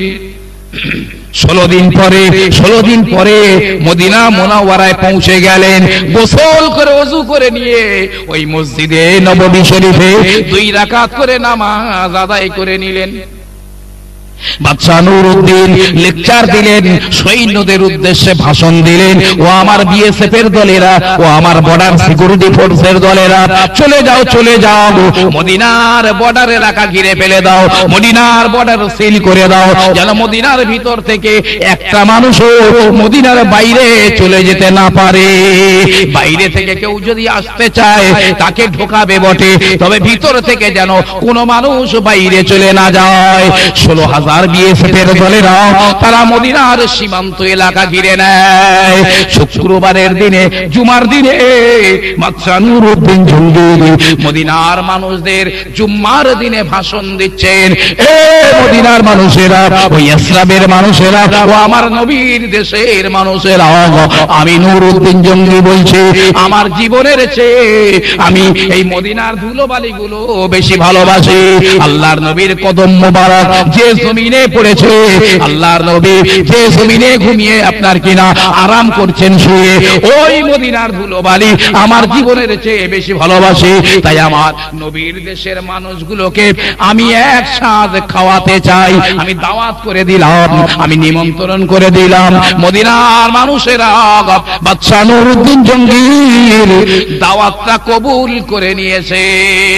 বিশাল প্যান্ডেল তৈরি হলো, একদিকে রান্না হয়, উট সবাই হয়, দুম্বা বকরি সবাই হয়, রান্না হয়, আর মদিনার মানুষেরা মেহমান হয়ে বাদশা নুরউদ্দিন দাওয়াতে চলে আসে, খাওয়ার জন্য প্যান্ডেলে চলে আসে। মেন গেটে, সদর গেটে বাদশা নুরউদ্দিন দাঁড়িয়ে রয়েছেন, ঘুমান না, আরাম করেন না। যত মেহমানেরা ওই প্যান্ডেলের মধ্যে চলে আসে, সবার মুখের দিকে তাকিয়ে তাকিয়ে দেখেন, সবার মুখের দিকে তাকিয়ে দেখছেন আল্লাহর নবী এক রাতে 3 বার যে দুটো মানুষকে দেখিয়ে দিয়েছেন, ওই দুটো মানুষকে দেখা যায় নাকি? না না না, প্রথম দিনে দেখা গেল না, দ্বিতীয় দিনে দেখা গেল না, তৃতীয়, চতুর্থ, পঞ্চম, 6 দিন পার হয়ে গেল, 7 দিন পার হয়ে গেল, না না, ওই দুটো মানুষকে দেখা গেল না। আর কোনো মানুষ বাকিও নাই। মদিনার আবাল বৃদ্ধ বলি তারা খেয়ে খেয়ে চলে যায়। বাদশা নুরউদ্দিন চিন্তা করেন, আমি গোটা মদিনায় জাল ফেলে দিলাম, সব উঠে আসলো, কিন্তু যে দুজনকে ধরবো বলে জাল পেতেছে, ওই 2 জনকে তো ধরা গেল না। কি করি? মদিনার বহু আলেমরা বাদশার সঙ্গে, অনেক মানুষ এখন আসেনি, বাকি আছে। একজন আলেম দাঁড়িয়ে যায় আর বলে, ও নুরউদ্দিন জঙ্গি, একটা কথা আপনাকে বলি, মদিনার কোনো বাচ্চা পর্যন্ত বাকি নাই, মদিনার মানুষেরা খেয়ে গিয়েছে। তবে মদিনার মধ্যে 2টো মানুষ রয়েছে যাদের বাড়ি মদিনায় নয়, বাইরের দেশে বাড়ি। ওই মানুষ 2টো শুধু আপনারা দাওয়াতে যায় না। কি বললে? জি, 2 জন বাইরের লোক আছে মদিনায়, সেই লোক 2টো যায়নি। কেন? কারণ কি? বলতে, হুজুর শুনে রেখে দেন, জেনে রেখে দেন, তারা বড় আল্লাহর ওলি মানুষ। তারা দিনের বেলা বছরের 5 দিন বাদ দিয়ে সারা বছর তারা রোজা রাখেন, দিনের বেলা নফল ইবাদত বন্দেগী করেন, রাত্রে বেলা ঘুমায় না, রাত্রের বেলা ওই মদিনার কবরস্থান, ওই জান্নাতুল বাকিটা সারা রাত ধরে জিয়ারত করেন। কারো দাওয়াতে যাবার সময় হয় না, বড় আল্লাহর ওলি মানুষ তারা। নুরউদ্দিন ভাবছে, এইবারে শয়তান ধরা পড়ে গেছে। আমিও তো স্বপ্নে দেখে ভেবেছিলাম যে এরা আল্লাহর ওলি, তা রাসূল কেন বলছেন এরা আমার দুশমন? বলতে, আমাকে নিয়ে চলো, আমি তাদের সঙ্গে দেখা করতে চাই। বলে, হুজুর যাবেন না। তারা 24 ঘন্টা ইবাদত বন্দেগী করেন। মদিনার বুকে দুর্ভিক্ষ দেখা গিয়েছিল, মদিনার মানুষেরা না খেয়ে মরে যাচ্ছিল। ওই আল্লাহর 2টো ওলি মানুষ লক্ষ লক্ষ টাকা মদিনার গরিব মানুষদের দান করে দিয়েছেন। মদিনা থেকে দুর্ভিক্ষ চলে গেছে। আজ পর্যন্ত মদিনার শত শত গরিব মানুষদের সংসার ওই 2টো আল্লাহর ওলির টাকায় চলে। বাচ্চা বলছে কোনো কথা নয়, আমাকে নিয়ে চলো, আমি দেখতে চাই। ঘোড়ার উপরে সওয়ার হয়ে গেলেন। মদিনার আলেম ওলামারাও চলেছেন, ওই ঘরের সম্মুখে দাঁড়িয়ে যায়। সংক্ষেপ করে বলি বাবা, মদিনার ওই ঘরের সম্মুখে দাঁড়িয়ে যায়, দেখে একটা গেটম্যান দাঁড়িয়ে রয়েছে। বাচ্চা নুরুদ্দিন বলেন, এই ছেলেটা ওই ঘরের মধ্যে যারা আছে, আমি একটু ওদের সঙ্গে দেখা করতে চাই। গেটম্যান ছেলেটি বলে, একটু অপেক্ষা করুন, হুজুররা কি করছেন একটু দেখে আসি। ঘরের মধ্যে থেকে এসে বলে, একটু অপেক্ষা করেন, এখন হুজুর কেবলারা নামাজ আদায় করেন, নামাজ পড়ছেন, এখনই যাওয়া হবে না। কিন্তু নুরুদ্দিন জঙ্গির ধৈর্যের বাঁধ ভেঙে গেছে, তিনি আর থাকতে পারেন না, কারো হুকুমের পরোয়া করলেন না, গড়গড় করে ঘরের মধ্যে উঠে চলে গেলেন। মদিনার আলেমেরা বড় মনক্ষুণ্ণ হয়ে যান, কিন্তু কিছু করার নাই, তারাও বাচ্চার পিছনে পিছনে ওই ঘরের মধ্যে চলে যায়। দেখে একজনা তখন নামাজ পড়ছে, আর একজনা মোনাজাত করছে, কেঁদে কেঁদে মোনাজাত করে হুজুরে কলবের সঙ্গে, আর একজনা নামাজ পড়ে। বাচ্চা নুরুদ্দিন ঘরের মধ্যে ঢুকে চেহারার দিকে তাকিয়ে দেখেন, আগে এই তো সেই দুটো মানুষ, আল্লাহর নবী আল্লাহর রাসূল এক রাতে তিনবার যে দুটো মানুষকে দেখিয়েছিলেন। এই নামাজের সালাম ফিরিয়ে দে, এই মোনাজাত শেষ কর। মদিনার আলেমেরা বলছে, ছি ছি ছি, এ কি বাচ্চা, একটু সৌজন্য বোধ নেই যার, সে আবার বাচ্চা। এত করে বললাম আল্লাহর ওলিয়েরা, কিন্তু কিছু বলতে পারছেন না। নামাজের সালাম ফিরিয়ে দিয়ে দিয়েছে, একজনা মোনাজাত খতম করে দিয়েছে। বাচ্চা নুরুদ্দিন বলে, বল তোদের বাড়ি কোথায়? মদিনায় তোরা কেন গো, কেন আমার দাওয়াতে যাস না? বলে, ও বাচ্চা নামদার, আমাদের বাড়ি মদিনায় নয়, বাড়ি হলো আমাদের জার্মানে, আমরা হজ করতে এসেছিলাম। হজ করার পরে মদিনায় আল্লাহর নবীর রওজা জিয়ারত করার জন্য এসেছিলাম, আর মদিনা থেকে যেতে পারি না। আল্লাহর নবীর মহব্বতে, আল্লাহ রাসূলের ভালোবাসায় আজ মদিনায় 3 বছর হয়ে গেল। ওই রওজা শরীফ থেকে একটু বরকত নেওয়ার জন্য আমরা আজ 3 বছর মদিনায় রয়েছি। না না না হুজুর, দিনের বেলা রোজা রাখি আর আল্লাহর ইবাদত বন্দেগী করি, রাতের বেলায় জান্নাতুল বাকি কবরস্থানটা জিয়ারত করে কাটাই, কারো দাওয়াতে যাওয়ার সময় হয় না। বাচ্চা নুরুদ্দিন ভাবছে, শয়তানিটা না ধরতে পারলে তো কিছু বলাও যাচ্ছে না। ঘরটা 2 কামরা বিশিষ্ট ঘর, বলেই ওই 2 নম্বর ঘরটা একটু দেখবো, ওই 2 নম্বর ঘরটা একটু দেখতে চাই। ওদের মুখগুলো একটু ছোট ছোট হয়ে গেল, বুঝলেন, কিন্তু উপায় নেই কিছু। ওই দুইজনকে সঙ্গে করে নিয়ে ওই ঘরের মধ্যে 2 নম্বর ঘরের মধ্যে চলে যান। মদিনার আলেম ওলামারাও চলে গেছেন। বাচ্চা নুরুদ্দিন দেখেন ওই ঘরে কোনো আসবাবপত্র নাই, কোনো সামান নাই, আছে দেয়ালের গায়ে কটা জামা টাঙানো রয়েছে, ওই জামাগুলোই ধুলো কাদা লেগে রয়েছে। মাটিতে একটা বিছানা পাতা রয়েছে, বিছানার উপরে একটা যায় নামাজ পাতা আছে। বাচ্চা নুরুদ্দিন ভাবেন, এদের জামা কাপড় গুলো ধুলো বালি কেন লাগা আছে? এরা তো মাঠে নাঙল চষে না, কোদাল কোপায় না, কবর জিয়ারত করে। কবর জিয়ারত করতে গেলে তো কবরের উপরে গড়াগড়ি দিতে হয় না, তবে কেন এদের জামা কাপড়ে ধুলো বালি লেগে আছে? বিছানাটা সরিয়ে দিয়ে, বিছানা সরিয়ে দিয়ে দেখছে মাটির উপর একটা পাথর বসানো আছে বিছানার নিচে। কেন বিছানার নিচে পাথর বসানো কেন মাটির সঙ্গে? বাচ্চা নুরুদ্দিন পাথরটা ধরে টেনে তুলে দিয়েছে, পাথরটা সরে গেল বটে। লক্ষ্য করে দেখেন কুয়ার মতো, যেমন কুয়া খুঁড়ে, ওই কুয়ার মতো খুঁড়ে খুঁড়ে কিছুটা নিচে নিয়ে গেছে। ওই নিচে থেকে আন্ডারগ্রাউন্ডের ভিতর দিয়ে আল্লাহ রাসূলের রওজার দিকে সুড়ঙ্গ কেটে নিয়ে গেছে। আল্লাহ রাসূলের রওজার দিকে সুড়ঙ্গ কেটে কেটে নিয়ে গেছে। মদিনার আলেম ওলামারা ওদের চোখগুলো কপালে উঠে যায়, কি সর্বনাশ! যাদের আল্লাহর ওলি মনে করেছিলাম, ওদের শোয়ার বিছানার নিচে থেকে আল্লাহর হাবিবের রওজার দিকে সুড়ঙ্গ কেন কাটা? ভাই আমার, বাবাজিরা আমার, আমি আপনাকে বলে দিতে চাই, ওই সময় বাচ্চা নুরুদ্দিন বললেন, যা যা যা, কে আছিস রে? এই বেঈমান দুটোর হাতে শিকল পরিয়ে মদিনার মসজিদে নববীর সম্মুখে নিয়ে চল। হাতে শিকল পরিয়ে নিয়ে যাওয়া হলো মদিনার মসজিদে নববীতে। মদিনায় খবর হয়ে গেছে যে সেই দুটো আল্লাহর ওলি ভাবতাম যাদের, তাদের ঘরে শোয়ার বিছানায় থেকে রাসূলুল্লাহ রওজার দিকে সুড়ঙ্গ কাটা। হাজারে হাজারে মানুষ দাঁড়িয়ে গেছে। বাদশা নুরউদ্দিন ওদেরকে বললেন, বল বল বল তোরা কারা, কেন তোদের শোয়ার বিছানার নিচে আল্লাহর নবীর রওজার দিকে সুড়ঙ্গ কাটা আছে? কারা তোরা? বলে হুজুর, জীবনের গোধূলি লগ্ন বেলায়, জীবনের অন্তিম মুহূর্তে আর মিথ্যার আশ্রয় নেব না চরম সত্য কথাটা বলে যাব। হুজুর, ওলিয়া ওলিয়া হওয়া দূরে যান, আমরা মুসলমান পর্যন্ত না, আমরা মুসলমান না, আমরা জাতিতে হলাম ইহুদি। এ বাদশা নুরউদ্দিন, মদিনার আপনার জার্মানের ইহুদিরা, জার্মানের খ্রিস্টানেরা আমাদের ট্রেনিং দিয়েছে মুসলমানদের করণীয় গুলো, হজ করা, নামাজ পড়া, কোরআন তেলাওয়াত করা, সবগুলো আমরা ট্রেনিং প্রাপ্ত।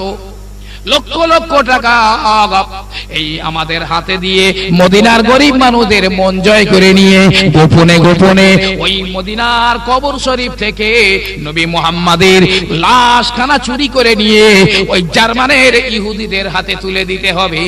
তাই আজ 3 বছর এই আন্ডারগ্রাউন্ডের মাটি আমরা কাটি, অনেক মাটি জমা হয়ে যায়। রাতের বেলা ওই মাটিগুলো পানির মশকের মধ্যে ভরে, জামার মধ্যে ভরে আমরা জান্নাতুল বাকি কবরস্থানে মাটিগুলো ফেলে দিয়ে আসি। আর মদিনার মানুষেরা মনে করে না না না, আমরা রোজা করি, আমরা ইবাদত বন্দেগী করি, আমরা কবর জিয়ারত করি না। না হুজুর, আর 7 দিনের কাজ, 1 সপ্তাহের কাজ আর বাকি ছিল।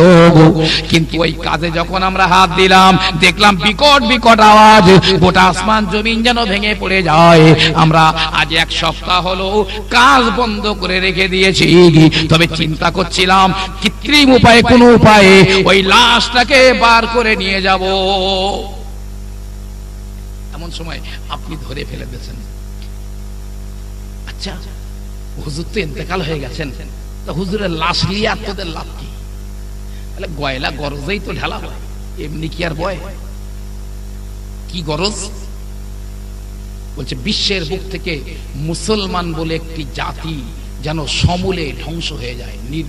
মুসলমান বলে কোনো জাতি যেন না থাকে, ইসলাম বলে কোনো ধর্ম যেন বিশ্বের বুকে না থাকে, আর কোরআন বলে একটি ধর্মগ্রন্থ বিশ্বের বুক থেকে যেন উৎখাত হয়ে যায়। কি করে সম্ভব? নবীর লাশ চুরি করে নিয়ে গেলে মুসলমান কি করে শেষ হবে? কোরআন কি করে শেষ হবে? তাহলে হ্যাঁ গো, ও বাদশা নুরউদ্দিন, এই তো সেই মদিনার মসজিদ, যে মসজিদে নবী মুহাম্মদ বলেছিলেন আমার সাহাবারা আমি ইন্তেকাল হয়ে যাব, আমার লাশ দাফন করা হয়ে যাবে, আর আমার উম্মত উম্মতানিরা যদি আমার কবরের ধারে এসে আমাকে সালাম করে, আমার নামে দরুদ পড়ে, আমি রাসূলুল্লাহ নিজি কানে শুনে তাদের সালামের জবাবগুলো আমি দেব। একটু জোরে জোরে বলুন সুবহানাল্লাহ। এ বাবা সাহাবারা, বিশ্বের কোন প্রান্ত থেকে আমার উম্মত উম্মতানিরা আমার নামে যদি দরুদ সালাম পড়ে, আল্লাহর ভ্রাম্যমান ফেরেশতারা তাদের ওই দরুদ সালাম গুলো নিয়ে আমার মদিনায় আমার কবর শরীফে পৌঁছে দেবে। আমি রাসূলুল্লাহ ওদের দরুদ সালাম গুলো কবুল করে নেব। সাহাবারা বলেন, হুজুর আপনি ইন্তেকাল হয়ে যাবেন, আপনাকে কবর দেওয়া হবে, মাটি তো আপনার লাশ খেয়ে নেবে। রাসূল বলেছিলেন না না, এই সাহাবারা আমি রাসূল বলি আল্লাহ মাটিকে হারাম করে দিয়েছেন, কবরকে হারাম করে দিয়েছেন। কবর কোন নবীর লাশ খেতে পারে না, অতএব আমি আল্লাহর নবী, কবর আমার লাশ খেতে পারবে না। এ বাদশা নুরউদ্দিন, আমরা ইহুদি জাতি হলেও আমরা মানি মুহাম্মাদের লাশ কবরে রয়েছে। যদি ওই লাশটাকে চুরি করে নিয়ে যেতে পারি, তাহলে জার্মানের বুকে বসে বসে বলবো, ও বিশ্বের মুসলমানেরা, মুহাম্মদ নবী ছিল না, মুহাম্মদ মিথ্যাবাদী ভাওতাবাদ ছিল, নাউজুবিল্লাহ।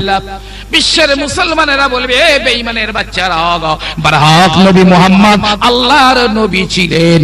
আমরা তখন বলবো, ও বিশ্বের মুসলমানেরা, তোমার নবী তো বলেছে কবর কোন নবীর লাশ খায় না। চলো চলো চলো যাই দেখি তোমার নবীর কবরের মাটিটা সরিয়ে দিয়ে দেখি। যদি ওই নবীর লাশ কবরের মধ্যে থাকে তাহলে আমরা আর ইহুদি থাকবো না, আমরাও মুসলমান হয়ে যাব। কিন্তু যদি তোমার নবীর লাশ কবরে না থাকে, প্রমাণ হয়ে যাবে তাহলে তিনি মাটি তার লাশ খেয়ে নিয়েছে। আর এটা যখন প্রমাণ হয়ে যাবে সঙ্গে সঙ্গে তিনি নবী ছিলেন না, এটা প্রমাণ হয়ে যাবে। যখন এটা প্রমাণ হবে কোরআন আল্লাহর বাণী নয়, এটা প্রমাণ হয়ে যাবে। বিশ্বের বুক থেকে মুসলমান উৎখাত হয়ে যাবে, কোরআন উৎখাত হয়ে যাবে, ইসলাম বলে একটি ধর্ম পৃথিবীর বুক থেকে বিদায় হয়ে যাবে। কত বড় স্পর্ধা বেঈমানের বাচ্চাদের। বাচ্চা নুরউদ্দিন বললেন এই শয়তান দুটোকে শুলে চড়া। শুলে চড়ানো হলো, গর্ত করে আগুন জ্বালিয়ে আগুনের মধ্যে তাদের লাশ দুটো পুড়িয়ে ছাই করে দেওয়া হলো। আর রাসূলুল্লাহর রওজার চারিদিকে 20 ফুট গর্ত করে, দুই দিকে লোহার চাদর, মাঝখানে সীসা ঢালাই করে দিয়েছে, যেন কিয়ামত পর্যন্ত কোনো বেঈমানের বাচ্চা, ইতরের বাচ্চা আমার রাসূলের সঙ্গে এমন চরম বেয়াদবি না করতে পারে।